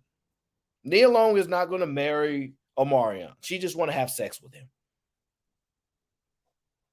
That's what it is. Larsa Pippen is not going to marry my Jeffrey Jordan, whatever Jordan she messing with. She's not going to marry him. Older, just like y'all be saying, older men that ain't be serious. Aaron, if you get divorced, you do not value marriage. Look, listen, I'm just taking their positions by how they present them to me, bro. I'm taking their positions on how they present them to me. I don't know what's right or wrong at this point. I don't know. All I'm saying, yeah, that's right, Leslie. He's a fling. So when y'all sitting there saying older men are the ones giving trauma to younger women because they're not marrying them and all these things, what do you think these older women are doing?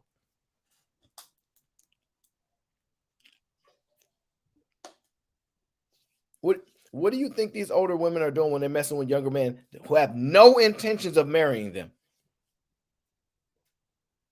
These older women have no intentions of marrying the man that they're dealing with because they can't get a man to marry them. Y'all saw that interview with was it Lala? I don't know. Did she change her did she keep her last name Lala Anthony or did she change it back? I don't even know what her last name is. What's Lala last name? Anybody know? Maybe she only got one name. She told you, like the young guys be hitting her DMs up crazy, trying to get with her. The guys around her age a little bit ain't checking for her. Oh, it's Vasquez. E Black, I know you will know.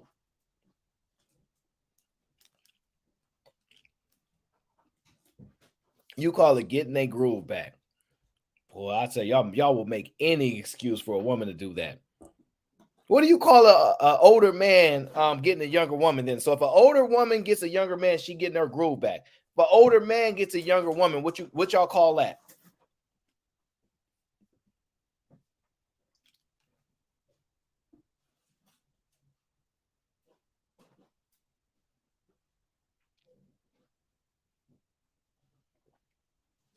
Really, Bianca?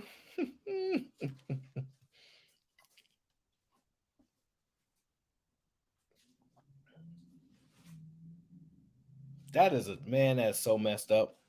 That is so messed up. That is so messed up. Damn, that's crazy. That's how y'all feel about the men?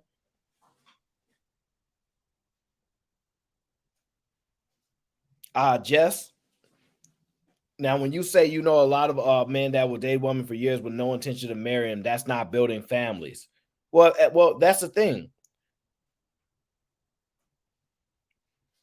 Did she want to build a family with him, or does she care about building families?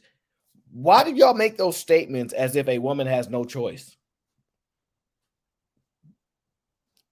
As if y'all under the allure or spell of men, but at the same breath say y'all just as smart as men.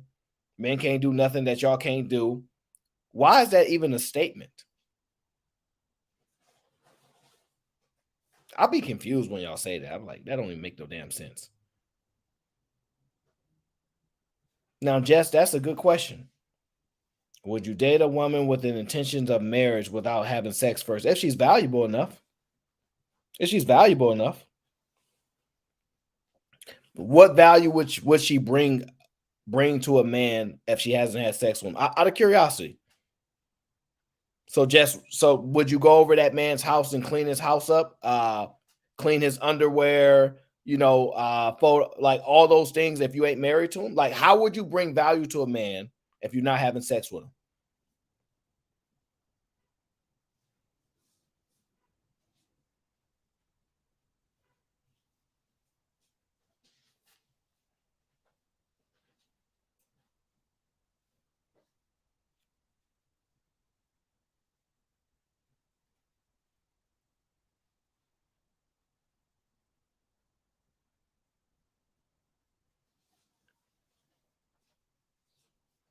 Because I'm thinking that if you can solve that, you get a whole lot of women married as virgins. No, Jess, don't answer a question with a question. Is that what y'all value? That's not. See, the problem is, and it's not specific to you, Jess. The problem is y'all want us to tell y'all what we value. If you so goddamn valuable, you should already know.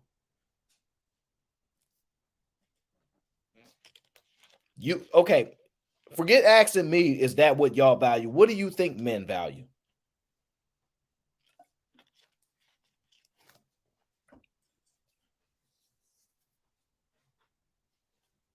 What do you think men value?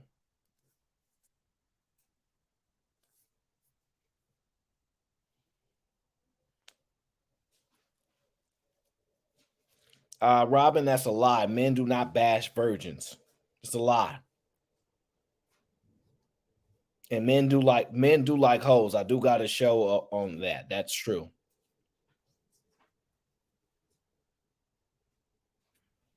I don't mind cooking and cleaning, but my husband's mom was a great mother and he already had their own life. Fair enough.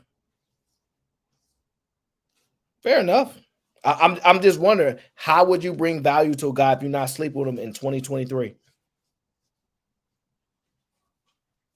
And if you thought women knew how to do that, or if you thought women had value outside of their looks and sex, don't you think they would be doing that kind of stuff?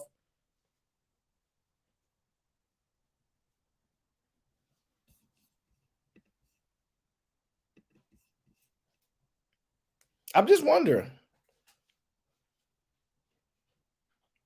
I had no idea E Black had a mic that whole damn time. His goddamn head just been covering the whole damn screen up the whole time. That's what the problem was. Don't do me like that, man. I didn't know you had a mic.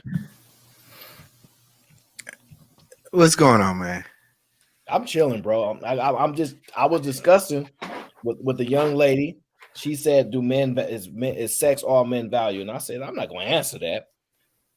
But if you can get a man to marry you without having sex with him, kudos. You know any women that got men to marry them without having sex with them?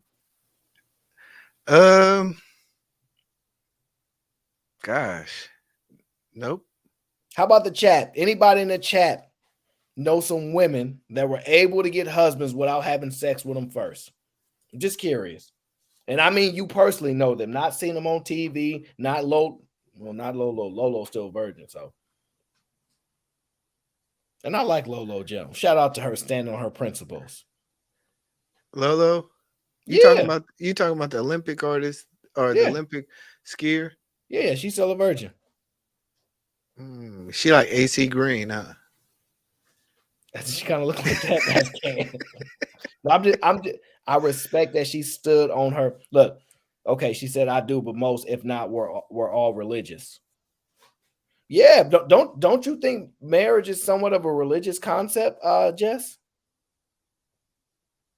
Vanny Rue, you don't count. You in Canada. I don't want to talk to you. Now you said something interesting, Aaron. You said women who were married don't get remarried. I didn't say they didn't. I didn't say they didn't. I'm saying you don't value marriage if you don't get remarried.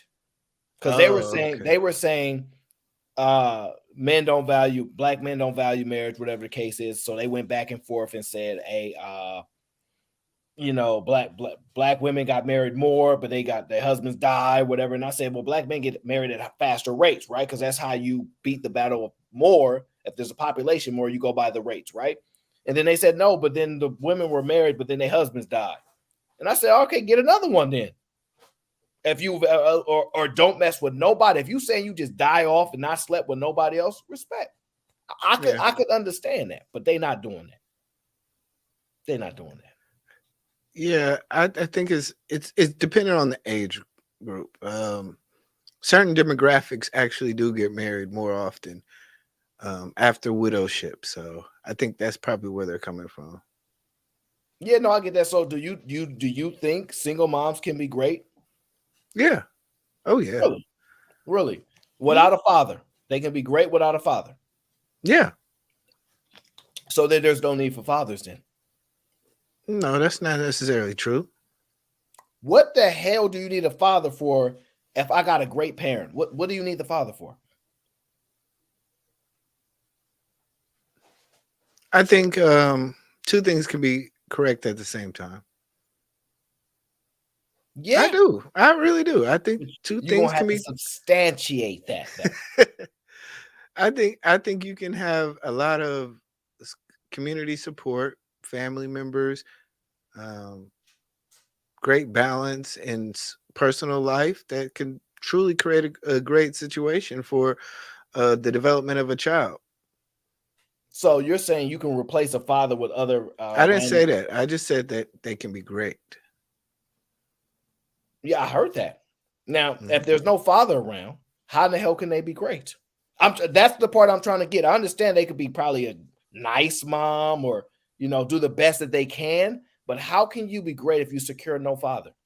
Well, what's the standard for great? Is the standard for great going to college? Is the standard for greatness not having uh going to jail and Okay, fine. Fine. I'm teen not gonna fall. No, no, teen pregnancies? Like what are we? I'm not gonna fall into the trap. What would you consider a great mom, and why I would you? to me a great mom is, like I said, all of the above. Preventing teen pregnancies, also going to college, great human beings that are beneficial to the next generation. The list can go on and on in regards to what great human beings can be. Parentingship is almost a sliding scale of survivalness. In this world, we have a lot of bad people, but creating great individuals is really the key and the goal of parenting. Well, the context is I agree they're phenomenal, great human beings, but I'm talking about as a parent. For you to be a great mom, a great parent, how do you pull that off without a father? By teaching morals and by teaching. How do you have time to do that? What do you mean? How you have time? If you're working, because you got to go out and get some money, right? And you're probably gonna put your kid in child care or whatever the case is, right? Then you would be doing what you're saying that the dads are doing. You just sending money, but you ain't spending time with them.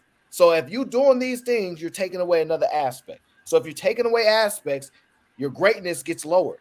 But to be fair, that's exactly what expected on the father's side. If you're a father and you're working 60 hours a week and you're putting all the responsibility on the mother, you're still a great father, right? No, that's not what they feel about Oh, fathers. okay. So a father has to be available more than the mother. Is that what you're saying? No, what are you saying?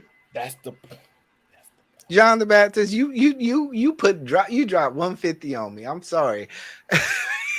You lucky this ain't Fight Club. What's up, my guy? But no, seriously. I dropped 150 on you. You did. You dropped. You dropped me. You must have said something I didn't agree with, like you doing right now. Yeah. Oh yeah. I was talking about Andrew Tate, and you was a stan of him. I know, and you was like, "Yo, take a break." I remember that. Yeah. Yeah. Okay. We stay on subject. Damn, you drop 150. You don't even know. I don't think he did that. I don't think John did that. John, look. He don't be kicking people off for the whole show.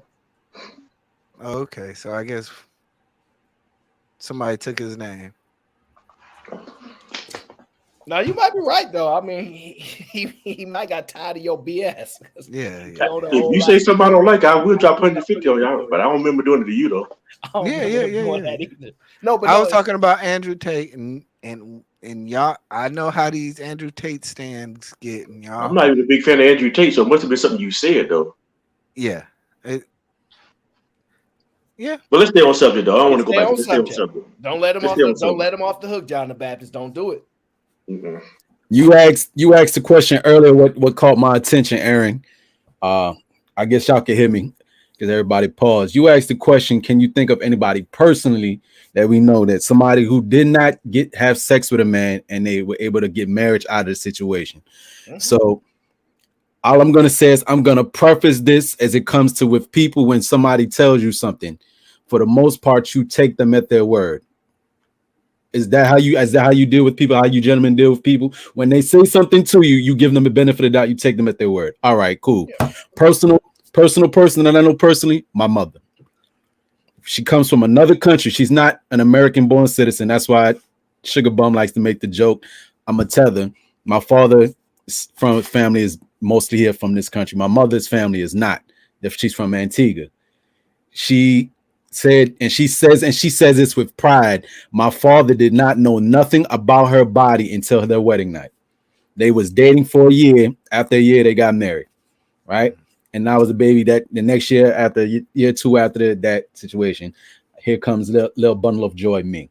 But both of my parents, though, too, are also of the Christian faith. And, you know, generally sometimes not only would it be cultural, like people allegedly in the Muslim faith, they keep that real rigid, that chastity, but also supposedly it's supposed to be like that. If you're a real ardent Christian, that you're supposed to be keeping your chastity until your wedding night. Well, they were two of those people who also come from another generation. They're pushing into their 70s. And, you know, people coming from that generation, they had some holes out there, but some people was living right. You know what I mean? And all of us here on the panel, I know, is 50 and under at least. So I mean, them people who's in their 70s, they probably live a little bit. No, Nightish is 72. He just came up. Just as soon as I said it, he just came up. You know what I mean? Like he beat me to my punch. So he just came up. But maybe Mr. Nightish, because experience, I lean to experience being the best teacher. From your experience, what you look at from your peers, were they out there hoeing? Do you see more hoeing was going on, or more people was trying to keep it be a little more chaste? And maybe also too, it's a regional thing too. My father's in his 70s, but no, he's 80. I never seen it where it was just all bad women. Maybe a third, maybe 20%. 20-30% was chaste. No, a lot of people got married really young, so that I think they was marrying virgins back then. Yeah. Now here's the thing, Walter Mack. Your parents stayed married? Nah. There was a major reason for why not, and I'm part of the reason why. I put some of the blame on myself, but I mean, still everybody's irresponsible for their own actions. But let's just say John got kids. John, your child does something extremely terrible at school, and you're furious at that child. Your wife be like, take it easy. You pissed. Be like, nah, fuck all that. I'm gonna handle this how I want to handle it. She was like, no, John, chill. And then y'all have a beefing over that child, and it gets out of hand, right? You still should have handled your temper, but you know what I'm saying? In that situation, it was something I did that made my father so upset. My mother tried to calm him down, and they flew off the handle. And it is what it is after that. Still, that was in So him. speaking traditionally though, speaking traditionally, because you Yeah, saying you're speaking about your family had traditional value, which I'm not yeah. even doubting it at all. Um, it's not because of you, and just going I back. say I had a part to play in it, but I still look at it like my. I take some accountability in like if I would have said if that situation would happen, it probably could have been pushed off to the back burner and it never would have came up to the surface. No, I'm not gonna. I'm not gonna like just being. You're a child, right? You are a child Yeah, in this situation. I know what you're saying, but if your parents are traditional parents and they waited for marriage to have sex and all this stuff before they got married, I mean, if they operated traditionally, it was more than just you. You probably shot a light on something, but it wasn't what you did. And so basically, what happened was, it sounded like your mother tried to step in. You did something terrible. Your mother tried to step in. it got me And expelled from school. What I did. yeah, and your mother tried to step in and protect you from your dad. Mm-hmm. And you probably needed what your dad was about to do to you. I don't know all the details, so I'm not going to try to get deep into it. But Yeah, you probably need what he's about to do to you to get you back in line. And so it was more like just listening to you talk. It sounded more like the trust was broken than anything. Well, the thing is, she shouldn't have stood in the way between him disciplining his son. Correct. No matter what she thought of the position, Correct. that's not her role. That's not her position. It's not her oh, I No, role. it wouldn't even is tell her you it role. wasn't even about to No, go. I don't think it was going to get it physical. is her role. Stop. It is her Oh, okay. role. Oh, so it is her role. Give me an example of why you think. Now I know why I dropped you, you black. No. There you go, right? Let's go. There you go. Tell us why it's her role to overstep the position that the father was taking. No. What I'm saying is that it is her role as a mother, as a family unit, to say that, hey, this child needs to have either this heavy-handedness or not, and it's up to the partnership to say that I'm going to accept that type of input. This ain't So it is her role to do that. I will give you just little details, not to go too deep into it. But let's put it like this. It's not even saying it goes to the extreme of discipline where it was going to be corporal punishment. And at the time, I'm a teenager.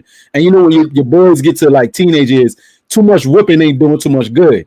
So my father did more talking than he did whipping when I started. If he did hit me, like I ain't want him to hit me no more, because then he was starting to come in with a closed fist in my chest type shit, right? So I didn't get too many more whippings at 12 and 13. My father was talking to me, and my mother said, all that talking ain't doing no good. You see what he done did. And he flew off the handle and got mad. Like, let me fucking handle this. I got this. You know what I mean? But you're just like, even again, like I said, it probably wouldn't have got to that head if not me doing that situation, me doing what I did. So I take some part of responsibility in it. But so he was talking. He wasn't about to do nothing crazy to me. He was talking. Okay, so your parents would end up getting divorced. Who'd you stay with? I was with my mother. That says, and I'm gonna be honest, I'm not trying to judge your family. I don't even want to talk about this conversation. So I'm gonna make it parallel to you because I don't even want to talk about you or your parents. But in that situation, that sounds more like a woman's thing than a man's thing. That had nothing to do with you.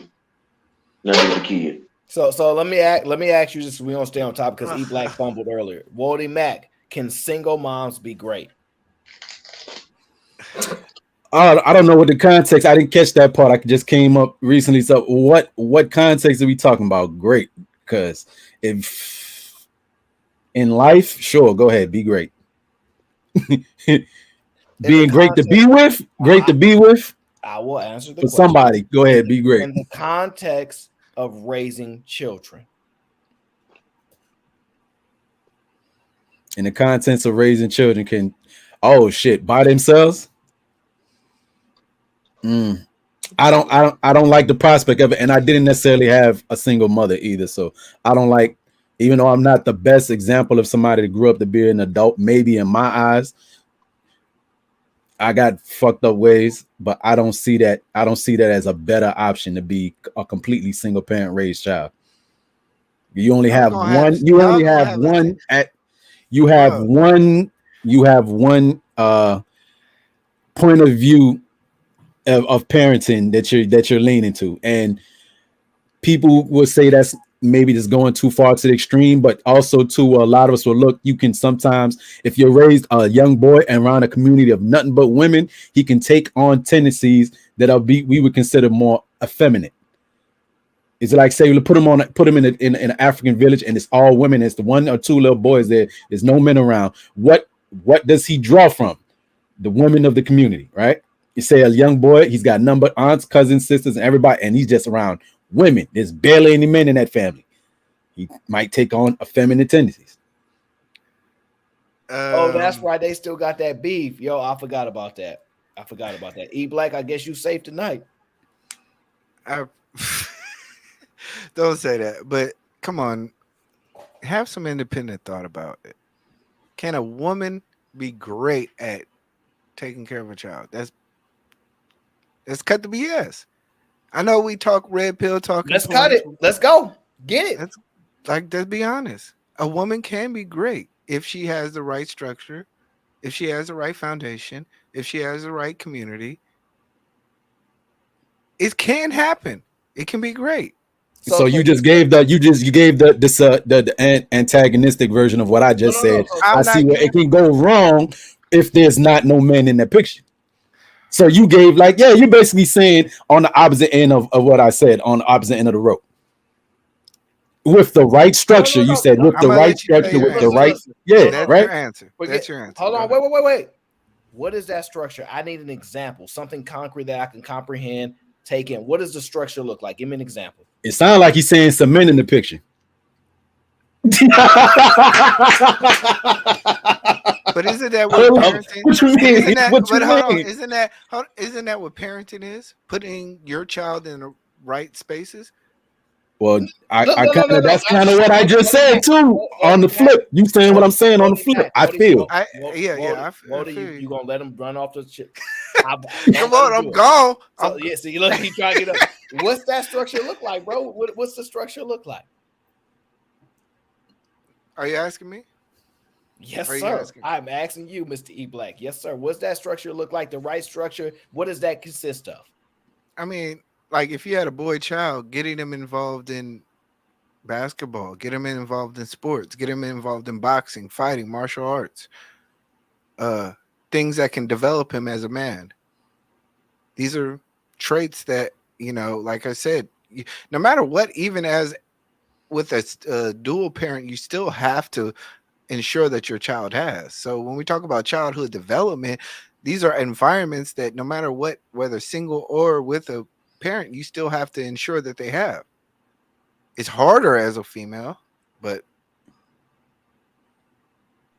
doing a great job is doing the job that is necessary by ensuring that your child is in these environments. And you're saying it can be done in lieu of the father. I said, yeah. Okay, so if that's the case, women shouldn't be complaining for fathers to take care of their sons. They actually have a pathway in which they can be great without them. It's just harder. Oh, I understand it's harder, but okay, no, but they that shouldn't be complaining about something that they wanted. They wanted children. They decide children that are born, whether with or against the man's wishes. They have no excuse for their children not to be great. Because a father is not a requirement for that.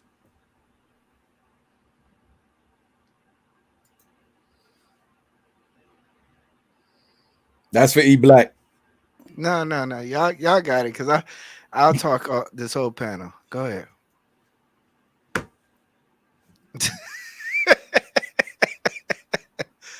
A woman raised.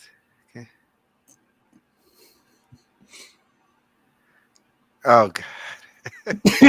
That's kind of what I just said. Okay. And I don't know without a shadow of a doubt, but it is just like somebody moves from one country and goes to another, and you start adopting the linguistic styles of that country or that culture of people. You start adopting some of the mannerisms, subconscious, whether it be subconsciously or overtly, to try to fit in. Right. And children at a certain age, unfortunately, my mother, she is I wouldn't say unfortunately. Unfortunately, though, for me, my mother is not very computer literate, so I had to type a lot of her school papers. She went and finally got her master's. I mean, her doctorate in divinity and a master's in early childhood education. She's a teacher. So all her early childhood education papers, I was the one typing them. So I kind of had to absorb some of that information. And from what studies show and teach, right, that children are like sponges within that early developmental stage from between like before the age of 10 and 9. So just with that assumption that children absorb anything, they're easier to teach and they're much quicker to learn between the age of like 2 to 7, right? When they're emulating the authority figures that are around them, immediately around them, and also trying to appease and to please that authority figure. Sometimes they would take on, adopt, or emulate things that they showed, that the parents show that they approve of, right? So when you see some of these parents where they said they would like their kids to be trans, or they would like their kids to be LGBT allies, and so on and so forth. There's some examples out here in the world, and people jump up on the news and say these things and put their information out there on YouTube. These children, some of them, with that only being their look to, their mother, whoever it may be, and trying to appease that motherly, that matriarchal figure, they may take on some of those things. So if you see a little boy, you going all over the place. So I got to bring it back. You all over the place. So E Black says the nuclear family is not necessary. No, I did not say that. Bro, that's what you did. said. I pray you didn't say that. What I said is that there's a possibility for single mothers to be great. What's the problem? How? What's the probability that they'll be great? How? The probability. Oh, it's a very slim probability. So what are you saying, bro? If you don't phrase the question right, I can't answer it the way you want me to. If the chances are slim, that means it's a less chance for you to be great.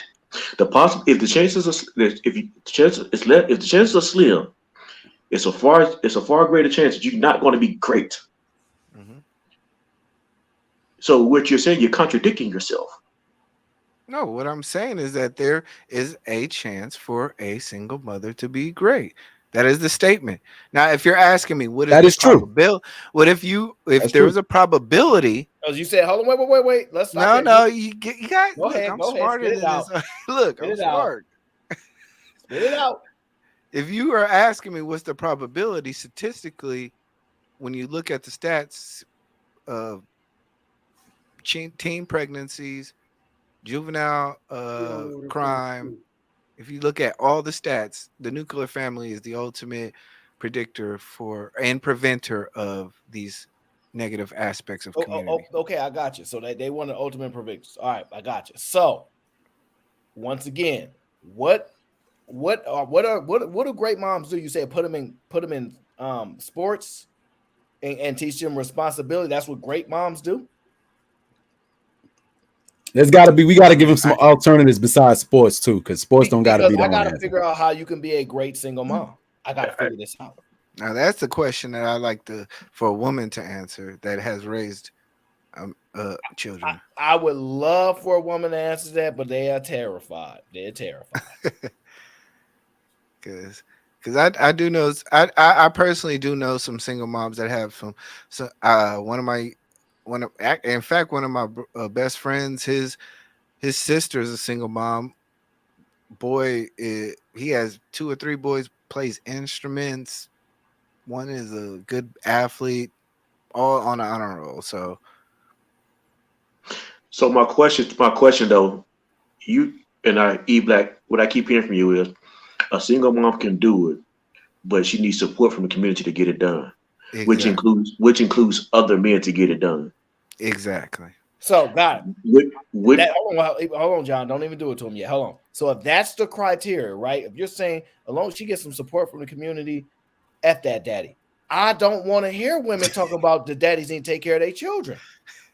It don't make no sense to me because reasonably, it ain't the men not being around is the issues with the community. It's not that.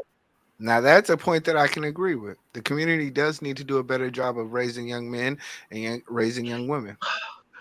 No, Why does the community do a better job raising young men? Why can't it be you pick a great man and that great man raises that child? Why leave it up to the community? I don't want my tax dollar raising kids. You don't?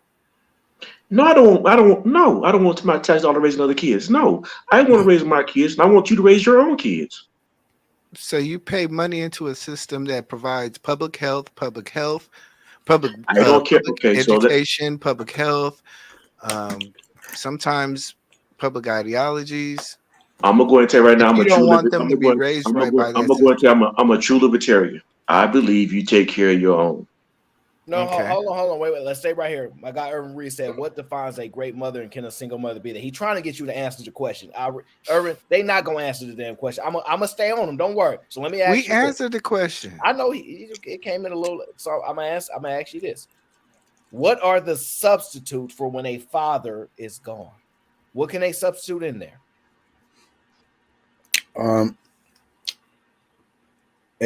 Another responsible is, let's give this misnomer, another responsible male family member that can be trusted. I knew you was gonna say that. Shout out to KGY. I knew you was gonna say that. Give me an example of this male. I would look preferably to the older generation, grandfathers, great uncle. I would look to the older generation because I still am a firm proponent of this wisdom and experience. You know what I mean?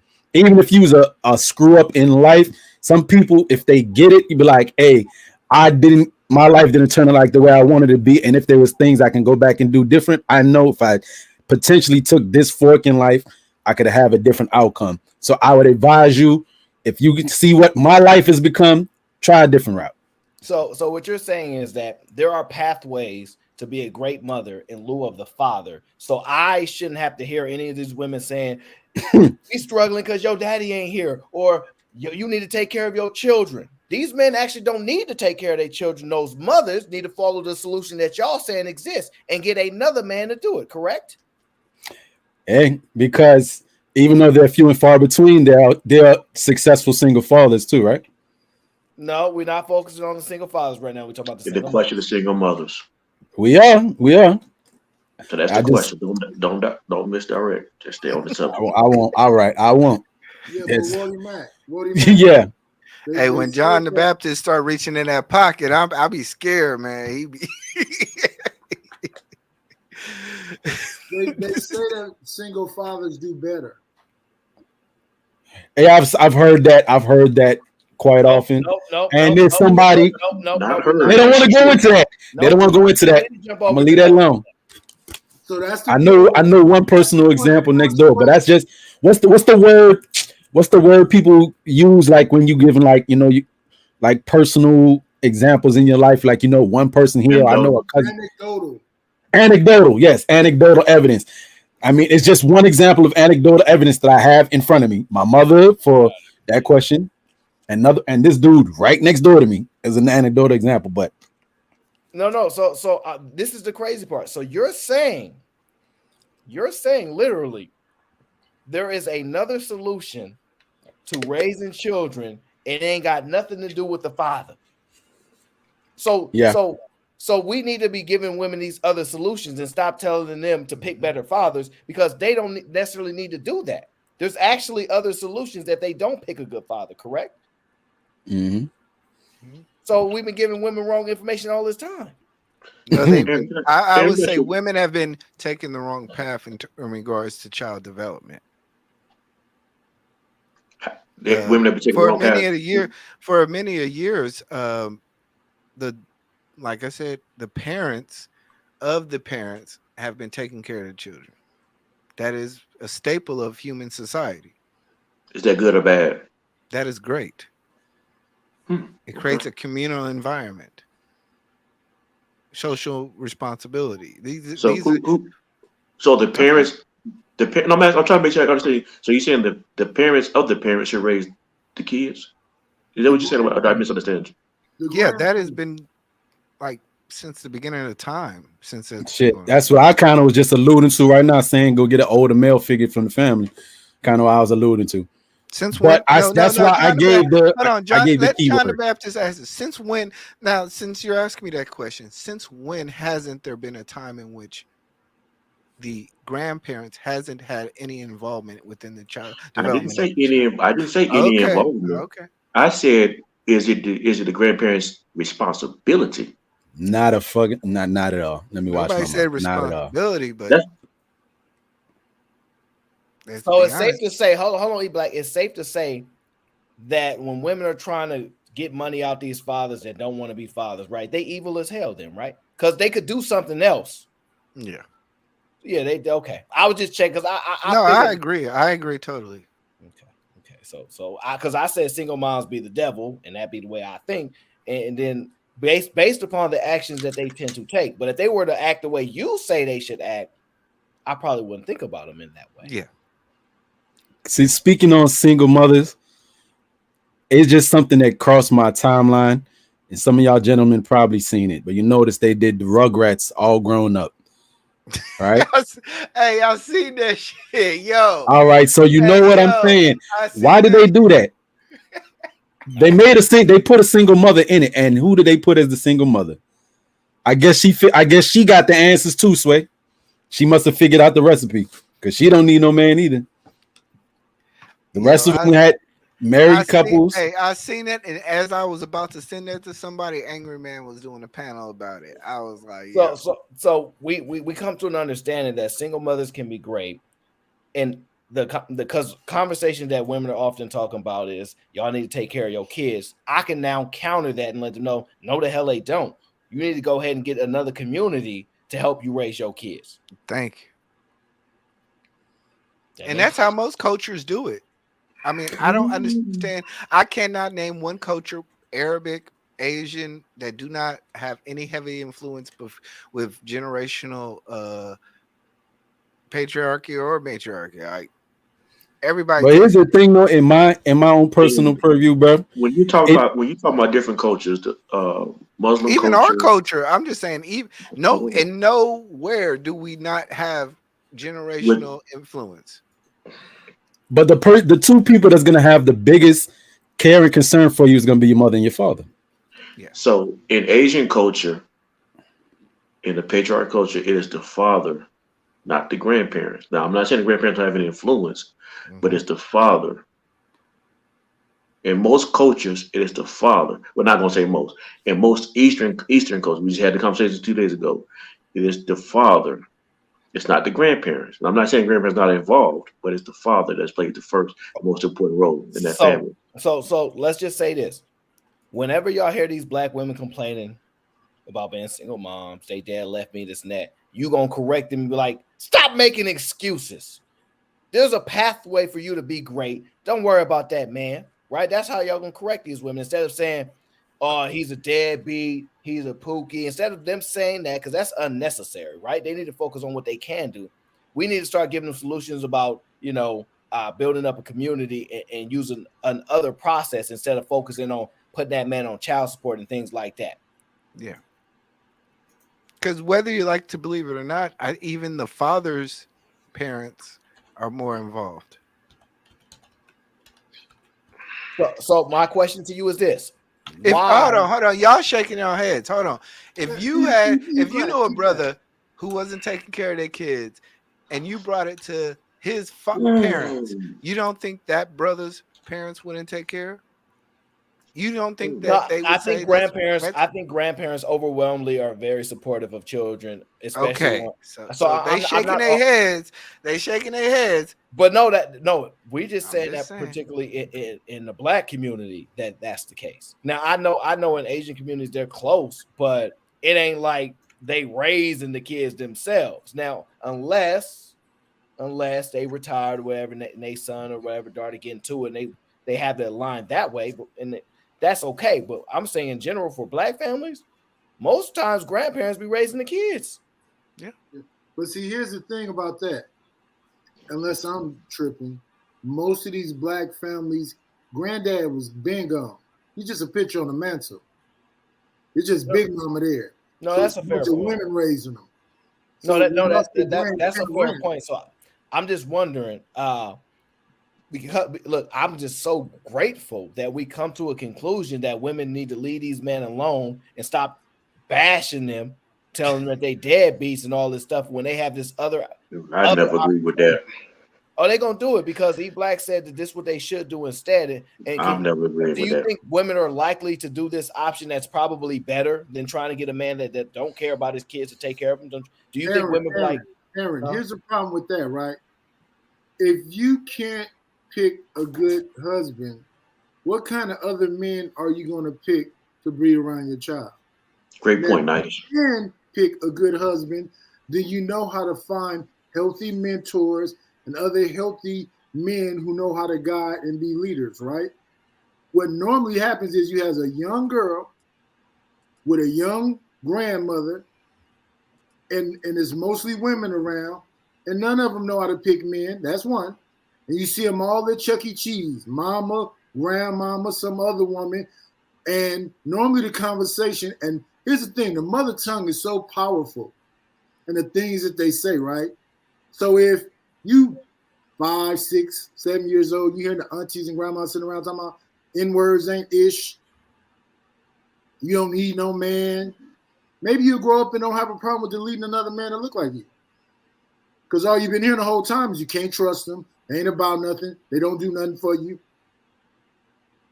That's why you grow up angry with your father. Then you come around and some other people come around and go, hey, your father tried to stay with you. He was looking for you. They kept you away from them. Now you're angry at everybody. Okay, let me just make sure because I want to stay on time. So I just want to confirm with all the men on the panel. In order to be a great mom, you got to be working and making money. That's the criteria, right? Nope. No, we talk about single, great moms. It's an oxymoron to me. I don't agree with the statement. How you gonna get some money if you ain't working? So that's just criteria number one. You at least got to be getting money as a single mom. Like you got to be working and getting money. Don't y'all? To be great, that's just one aspect that has to exist. Without a village, it don't matter. Now you're making me being contrarian. See? No. I gotta hear it. Come on now, I gotta hear it. I'm saying no. Without a community, without a village, without the proper men, it don't matter how much money you make. That's not the question. Let's assume. I'm gonna answer the question. I'm gonna answer the question directly. I'm gonna answer the question. And my answer is, in order to be great, one of the criteria is he's breaking it down to the fractional. He's breaking it down to the minutia now. I'm saying no. You would have to, and I'm not even going to tell you that you would have to, because I see he's going to the fractional part of everything. One, being able to provide for a child. Well, you need money, work, or means to provide for a child. So he's broken down one of the means. He keeps stressing them with one of the means or one of the criteria. He's trying to break it down. I don't know where he's about to go with it, but he's getting into the little minutia of it. And in a way, you have to agree. You got to be able to provide for said child some type of way. Whether you want to be out there hooking, selling yourself, stealing, robbing, whatever, and hopefully not getting caught selling drugs, whatever you want to do. So what do you? But you got to be getting some type of feelings. You mean hooking with a heart of gold? With a heart of gold. I think with a heart of gold. Sometimes hold on. I think we sometimes. It's the new hooking is OnlyFans. My Nightish. OnlyFans is the new hooking. I think sometimes we equate the capitalistic society with success, and in terms of developing in children, I don't think that has much to do with it. I think development of a children can be great without necessarily the capitalistic aspect of it. Having money does not necessarily equate to great people, and lack of money does not equate to lack of great people. So you're saying raising your kids in a unsafe environment is a sign. I didn't say that. No. Okay, so let me clarify. I How said are you money. going to be living in a unsafe environment if you ain't getting no money? That's your hyperbolic statement, but I'm not saying Yo. Yeah, I'm paying attention. To what he's doing here. He's putting you in a logical. Well, it's a psychological term too, but he's putting you in a logical trap. Like So, Aaron, when he's ask asking your, you these questions, ask your next question. you can't Ask your disagree. next set of questions. Yeah, Ask yeah, your next yeah. question. Because I see what you're doing. I understand what you're Black. doing. Just ask You your next set of can't questions. Ask your next disagree. set of qualifiers. Ask what's your next qualifier. He's black, but do you understand the dynamic that has to happen for that to be true? If she has to go get a degree, Yeah, she's I not going to do. be with her child. She needs a certain level of education. So that makes her Once going. again, If she's once at again, a once job again. that's paying her, wait. If she's at a place that's paying her enough to get her away from a bad circumstance, she's not going to be with her child. Her child's going to be somewhere else. So the money and the degree is not the thing that's going to be the best for the child. The environment and men with outcomes is going to be the best situation for the child. If you got a bad husband, then you need men with outcomes that can be mentors to your child. How you finding them when you at school all day or at work all day? Got one Once example. again, what? Go ahead. Go ahead. I was about to give it No, to you. go I was about ahead, to go give ahead. it to you. All right, it's Yeah, a no, quick go ahead. example. What you saying, and it may not be the best example, but this guy, I don't know much about him, but Kyle Kuzma, his mother was recounting how she raised him up, and when she had to go to work, right, she had nobody to watch him, so what she did was drop him off at the local YMCA, and he would be there all day just at the YMCA until she get back from work. They was basically like her free daycare for her, and that's how he ended up getting good at basketball, because all he had to do all day was just be at the YMCA while she at work playing ball until she got off work, come get him. And let me guess, he went to the NBA and bought And her he's a in the NBA. Mhm. Ding, ding, ding, ding, He ding, got ding. some weird ways. So, Aaron, what's your next But qualifier? What's your next qualifier you're trying to get to? So, I know you're a little young, Woody I'm- Mac, but I'm have you heard of the Village People? yeah, What's yeah, the- YMCA, Yeah. YMCA. what I'm doing at John the Baptist is I'm breaking down what the criteria of what a great mom, Yeah, single I got mom you. needs to be. So first, we agree that she need to have a job and she need to get some money. Okay, No, we How did you not. gonna provide for children if you ain't got no money? I got you. No, answer the question, E Black, since you want to fight it so bad. How is you gonna provide for children with no monies? No, being a great parent is not the staple of being a great child. I mean, I'm sorry. Being a breadwinner or having income does not have a staple on being a great child. Well, There are how plenty she gonna of feed children then, brother? look. Food stamps. You're asking me a question. I'm answering to you. If you were to delineate wealth and greatness with poverty and lowliness, the two lines would almost be a medium. They don't equate. I'm not saying It's all about principles. That's what I'm trying to say. A lot of things I come hear you down to trying to seal this principles. deal. So then Mhm. I hear you trying to sell this stuff, right? They hear you too. They hear you trying to sell this stuff. So I'm just asking you, if she's a single mom, Yes. how does she feed children with no job?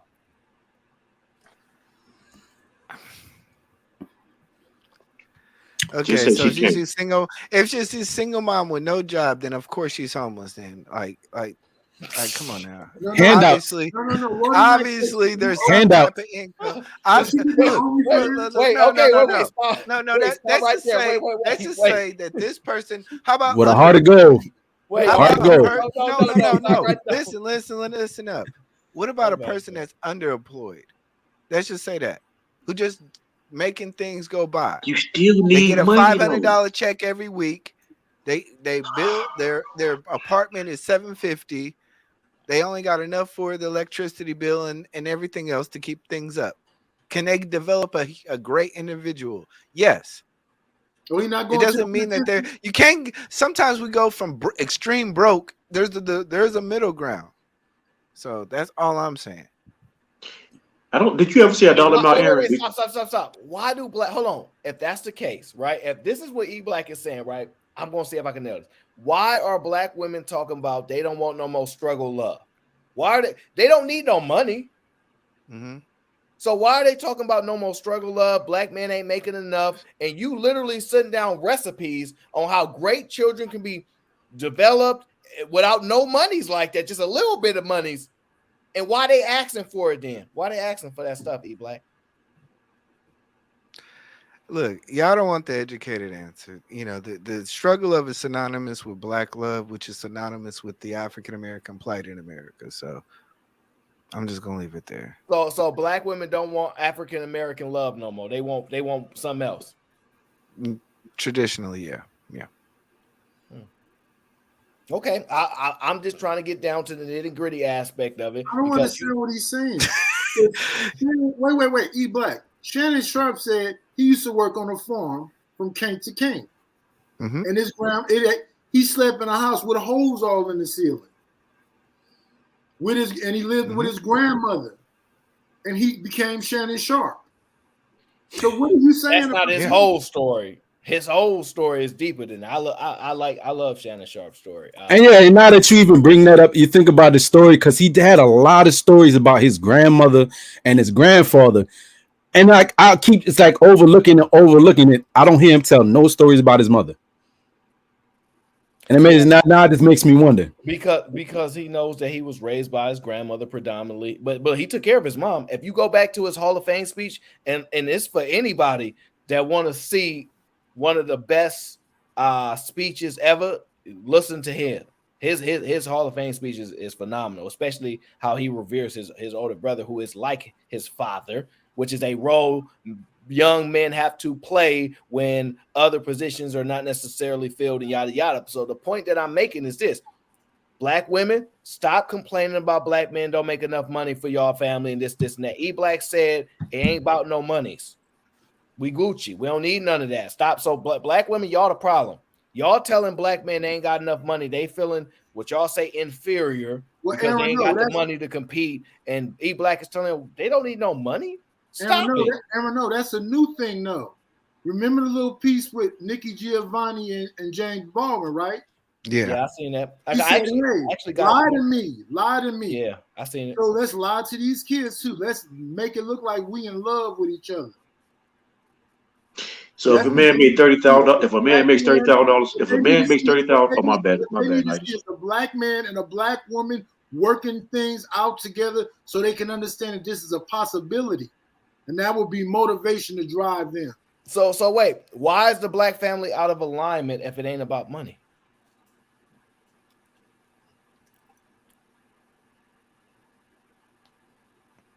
I'm sorry, I didn't hear what you said, Aaron. Why is the black family out of alignment if it ain't about money? Consumerism. And who's but it's not about money, though. But it's not about money. And who's the number one consumer? It's not about money, though, E Black. No, John the Baptist, let him sink himself. Who's the number one consumer? Look, I can prescribe. It doesn't mean everybody's taking the same. I can prescribe a solution, but it doesn't mean everybody wants to take the same pill.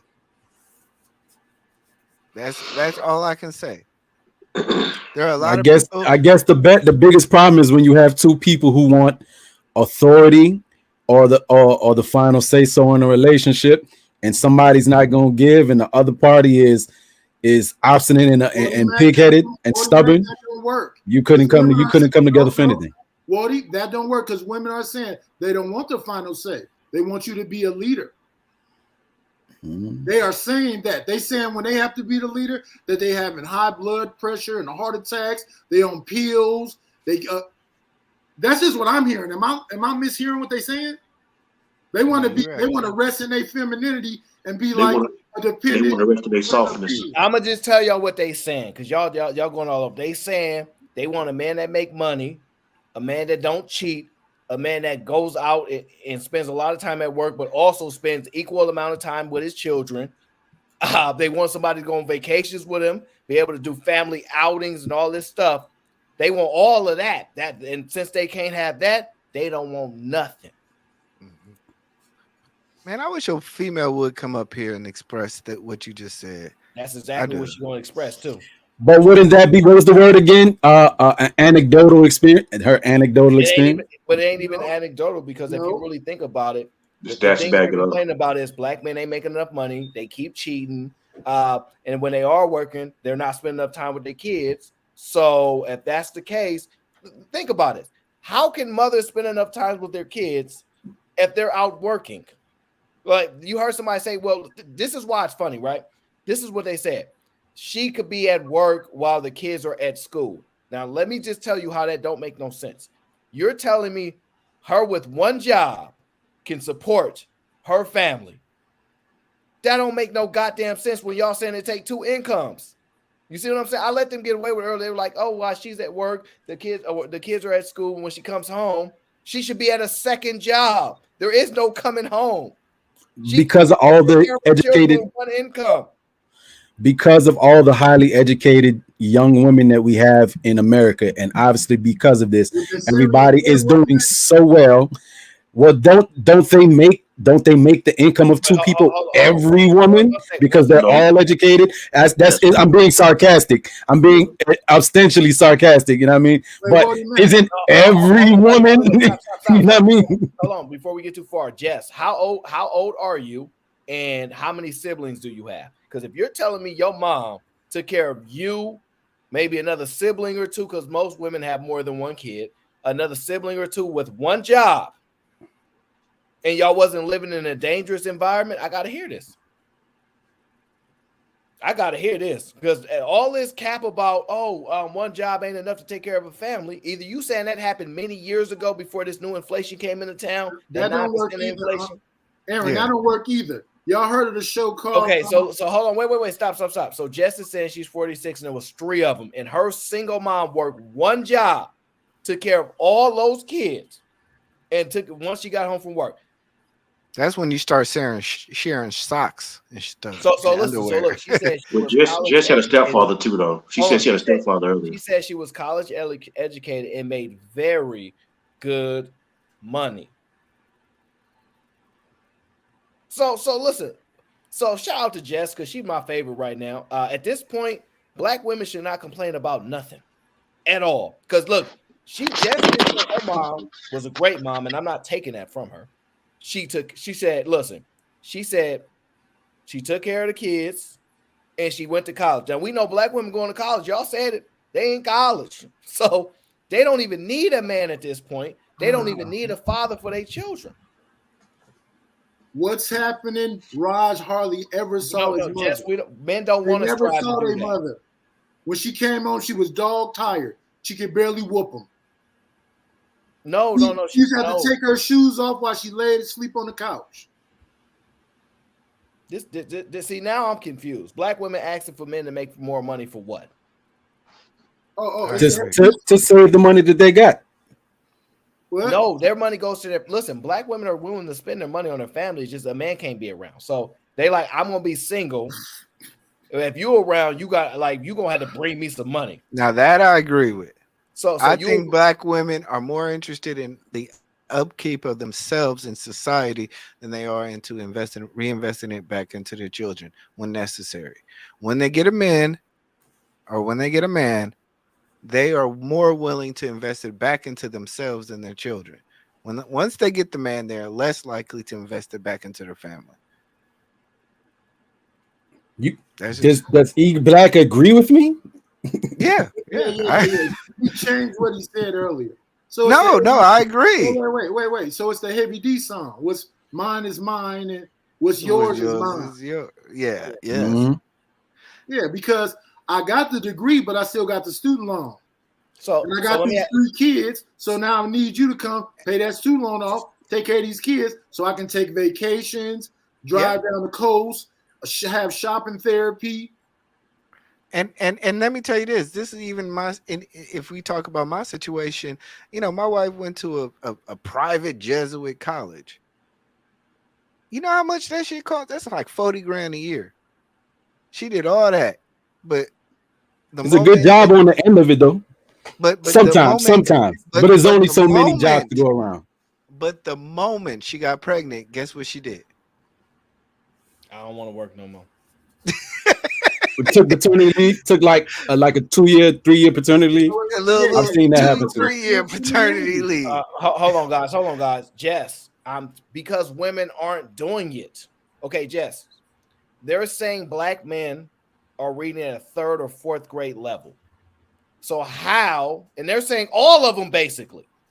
Yeah. Forget it, just projects. They're saying all of them pretty much in general. Yeah, black boys don't rock. They read that, so it don't matter if you're middle class, high class. If you're black and you a boy, the odds of you reading high in the 3rd or 4th grade level is extremely low. So when you're saying women are doing this, they're not doing this. They're not doing it. They're not raising sons to go to college because black men are not in college. So why are you telling me that they're doing it when they're not? What you're saying is your mom did it, and that was in the past tense. That was in the past tense, Jess. I believe your mom was able to do it back then. I don't think the women now can do it.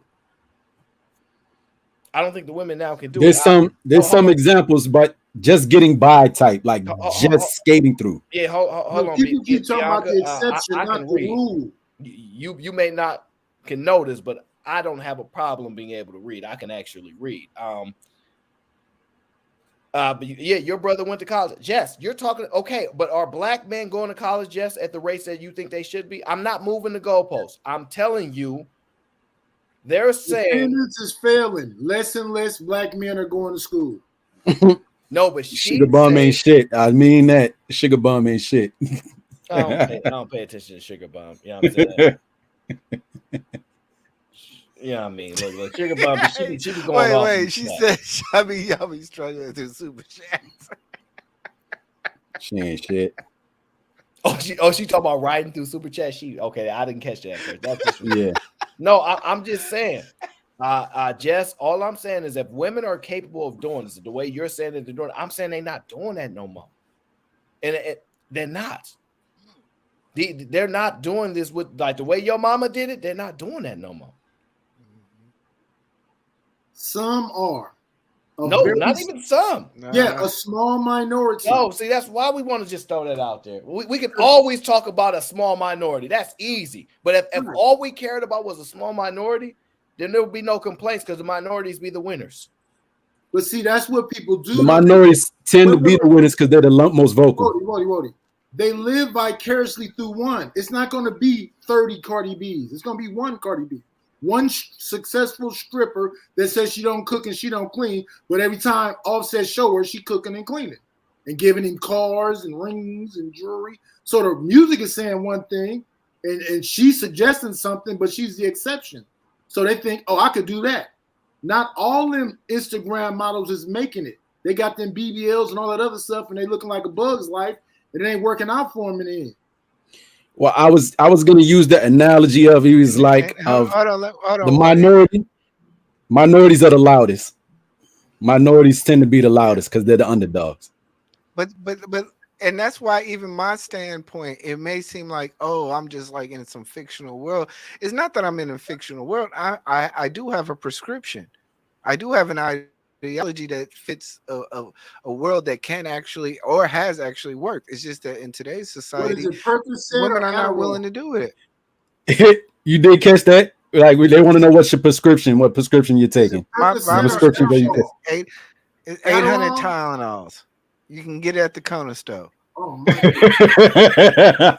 Or you on the medicinal variety prescription. I respect it. More power to you. No wonder you're always so mellow. But the whole point is that there are prescriptions that we can have to save the community, but I think a large part of capitalistic society doesn't allow it. We want to have fly J's. Imagine telling a brother, hey, for the next 5 years, you can't buy one Jordan or Timberland or one name brand. That's out of the question. Imagine telling a female the same thing. That's out of the question. You can't buy we're both now? On both sides. We're both fucked up, and we're both trying to compete within the capitalistic society to raise children. So yeah, single women can be great if they throw away. Hold on. If they throw away the things that stereotypically create women into today's society, yes.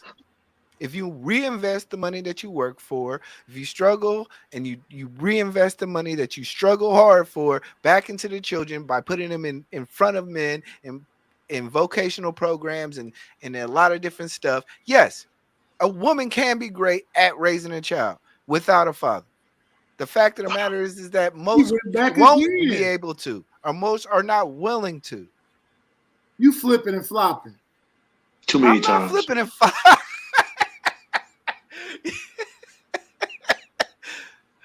It's just I'm just sorry that I look, I believe I have hope is what I have. A lot of people have lost hope. So now we Jesse Jackson. Yo, I swear, Night Show, you quick with that shit. And this why I say experience the best teacher. You got a lot of knowledge to draw from. I forgot all about Jesse. Look, Jesse, look, leave them hoes Jesse alone. was the first hope and change candidate, right? Yeah, see? Yes, love. That's why he was mad at Obama. I'm very simple. You have a prescription. However, does today's society really want you to take the prescription? That's really where I come from. Adderall or Percocet? Molly. Well, hold on 1 second, guys. So Jess said black men have more excuses than projects have roaches. So my thing is, Jess, I'm good with that. Everybody know I'm broke, so I don't take no offense when y'all laugh at me at all. Everybody know don't bother me. Hold on. Anton, hold on. Now since we going back on Anton's talking points, Anton said you wasn't. Huh? You said what? You said say something to say here. Now listen, the point of it is this simple, Mr. E Black. Why y'all need black men to make more money? Can y'all just get a different man? I'm out of curiosity, right? Stop asking black men to make more money. Just go get the man that makes more money that you want. The average black man makes 50,000. No, forget the average black man. No. I was gonna go somewhere there. The average black woman makes less than that. No, that black women they outperforming black men. You heard them. Not according to the stats. Well, I just want to say though, it's odd that my projects do not have roaches. I don't know what they're doing here in this part of New Jersey. They're doing an amazing job. My projects do not have roaches. It's called boric acid. It's boric acid. That's what they're doing now. It's a white powder. Yeah. Well, hold on. Me and Jess got it back and forth. I like messing with Jess. Look here, Miss Jess. Yes, black women should do everything, and if y'all capable of doing it, and my understanding is y'all not. Because if y'all were, we wouldn't be having these conversations of telling black men to make more money. These mothers would be making sure that they're doing that. That's just the honest to God truth, and you know it. But y'all not doing it. So stop saying y'all doing everything, because you're not. You're not doing everything. What you're doing is y'all enjoying y'all life while having kids in it. Now, if you telling me all these kids that's raised by these mothers that are doing everything are productive in society, salute to you. But my experience, I'm finding out that's not the case. It's not the case. Not the case at all, Jess. So I just say this. Stop telling black men to make more money. Okay, Jess, I'll take your side. Aaron, no, you are a liar. They live in their best lives. They in the Dominican Republic, in the hot girl summer, and taking care of all them kids. And their kids is on a football team, baseball team, basketball team, in STEM classes, got the greatest mentors. And you're going to see, they don't need you. Black men are losers. The black woman is God. Ooh. Miss Echo said, if we focus, Amen. maybe nice. we should. Miss Echo said, maybe we should worry about healthy relationships so it's moving up, and then the divorce rate would go down. You think that would be the ultimate answer to the divorce rate? Worrying about healthy relationships? Yes, Wardy Mac, because black men are leaving black women at an 80% click. They're leaving or they're getting left? I'm being devil's advocate because you can't just be all of us agreeing up here. Yeah, okay. Right, okay. So that'll be the question. It's like, who's leaving who? Would be the question. Who's leaving who? You skipped over a comment, Aaron. You skipped over a comment. You know the comment that you skipped over. No, I don't know. Echo. And okay. stop. All right. And stop sticking your wee-wees in everyone you want and making them babies without daddies. So my question is, Miss Echo, why? Why should we stop sticking our wee-wees in y'all if y'all gonna let us do it? Yeah, we only put the head in anyway. Wow. Oh, God. See, I don't know why y'all keep saying like we picking dysfunctional women. The way y'all talk is that the issues are predominantly the men, and then if she was a functional mom, she could be great without a man. So Jess, you Hey, keep saying y'all have no impulse control. It's not about lack of impulse control. They actually want to have sex. Men like to do that. So it's not an impulse control, is you're giving men what they want to do. Has nothing to do with impulse. Nighties, give me a warning, man, when you gonna let off like that. So just inferior in what Pause. aspect? Inferior of not being able to not have sex? Sure, yeah, men are inferior to women. If that's your statement, men are inferior to women because women have more control over sex, which obviously that's a lie. This young lady, they can't close their legs no better than a man can stop opening them. this young lady said that y'all make good women baby moms. That is a double-edged sword there, because you would assume a good woman also having good judgment, good discernment would know better than to put herself in a predicament to be a I'd be big single as a mother, king, right? I'd get, so Jess, who do you think has more children, black men or black women? Since you want to talk about who can't control it, who do you think out here making more children, black men or black women?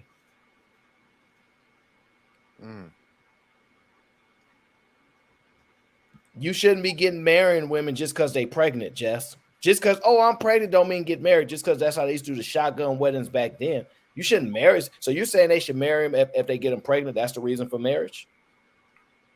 Or are you saying, because why throw marriage in there if that's not the goal of the people? If those two people weren't getting married before the kid was there, why all of a sudden she get pregnant, they should get married? What's your reasoning behind that? Just say y'all want sex just as much as black men do. They don't. Hey, they don't have to Like say that. I'm tired. I don't really like that argument. Black. They don't have to say that. It's two dudes in the South, right? One of them got 40 baby mothers, and the other one got 30 baby mothers, and neither one of them got reasonable jobs. They paying $1 something to each one of the mothers. No, wait, hold on, guys. Let me do you a favor. Jess says, shout out to Jess. You're one of my favorites. I don't know why I have not noticed you before like that. Y'all say white men don't want black women, so you tell me, I'll answer that. White men, the white men that you want don't want y'all. So the top dogs, the top of the line white men don't want y'all. But I will tell you a secret. Let me give you a real secret, right? White men value marriage. If you see interracial couples, those black women are usually married to those white men. I will give you that. If y'all get you a white man is more likely to marry you. I will give you that. 100% white men are more likely to marry their woman, whether they black, white, Nova Scotia, whatever. They're more likely. If y'all want marriages, get a white man. Shout out to Gabrielle City, babe. But you ever notice they tend to marry average white men? Gabrielle City, babe. Not necessarily. John the Baptist say broke black men. I mean broke white men. No, that's not true. true. No. That's not necessarily true. That's a fun statement. I know. Eve got a rich white man. No. Yeah. And you know what? In my personal opinion, I don't know. People probably don't think that much of how she looked. To me, Eve is a very attractive woman. Yeah, she is. She is. To be a hood chick, a hood chick that used to be a stripper. Thank God she got that face she do. Because she is a very attractive woman. I wasn't talking about the rich and famous though. Whoa, Wody. Look, I feel you, Wody. I'm there with you. See, he's living proof Hey, that Rough Rider, he he couldn't still keep was on that. on the conversation. He had to talk about how even with the short hair. See, he had to talk about how fine the woman looked. Even with the short hair. Typical man. Well, I mean, what do you think that man was attracted to about her? Shit, her fucking First Lady album from Rough Rider. Maybe he was a fan. Got a man that I think I'm gonna forever and forever. All I gotta say is I'm an average man. I've been married for 27, almost 28 years. So you're not average. You're not average. Men, average men do get married. You're not average. You ain't average. Ain't nothing about you. Pause. Ain't nothing about you average. Pause. Well, hold on, guys. 1 sec. Jess, you said please answer the question. Who's getting black women pregnant? Easy answer. Multiple men. Multiple men is getting one woman pregnant. No. Yeah. And Bianca, I accept being very average. Pure as a I driven have a snow. very average life with 2 average kids. They're We just do my average life is pretty good. I'm good with it. they're pure as a driven snow. They're just very fertile. No. Multiple men are getting women pregnant. No, it's just Future, Nick Cannon, and them dudes in the South. My There's homeboy like got one guy 7. got like 35 kids. Come on now, look, ladies. Yeah, so it's not multiple dudes. It's Shorty Low, Future, Nick Cannon, Boosie. Boosie Badass. Yeah, like What a- NBA YoungBoy. Yeah, they got So what archetype of men are y'all talking about? Y'all talking about the type of men that are prone to have several women, how many baby carry their mamas you got, kids? Woody Mac? How many No. baby mamas you got, They're Woody Mac? the kind of men that believe in raw sex and cheap liquor. I don't have anybody confirmed. I have no confirmed kills. I'm not very good at Call of Duty. I have no confirmed kills. Jeff, I shot the club up and I can't verify, but I have no confirmed kills. okay, Jess, I'll answer. You can't have it both ways. Either y'all laying seed or y'all keeping the peen. So more men are keeping the peen than laying seed. That's just the truth. More men are not. I find doing it. Go ahead. I find it interesting that most women who will say that usually have a child by a guy who's not. That guy's not for their first child. Like they know that guy has another child, and they'll have another child. No, and that's where they say, "Oh, he keeps his peen and other stuff." It's like, "Oh, well, I know he had another child, but he just couldn't stop." It's like, come on now. You knew the guy had other children. Stop capping. I'm gonna say this again. These women are pure as a driven snow. They're just very fertile. Latino women are fertile. Shit. Oh yeah, that is a fact. It's really funny. Right? Aaron, Wait, you don't want to. Hold on, Aaron. Watch this. Well, no, let's have some fun. So, Jess, Bianca, do you guys have brothers? How many baby mamas that your brothers have? Since y'all want to play, how many baby mamas do they have? Or they either have no children or just one? Since y'all want to talk about a book, we can use your life for example. There we go, Bianca. Yes and none. Exactly what I was saying. Exactly. Now, Bianca, you got sisters? How many children do your sisters have as opposed to your brothers? Who got more children? Look in y'all family. This mud Daryl. What's wrong with Daryl?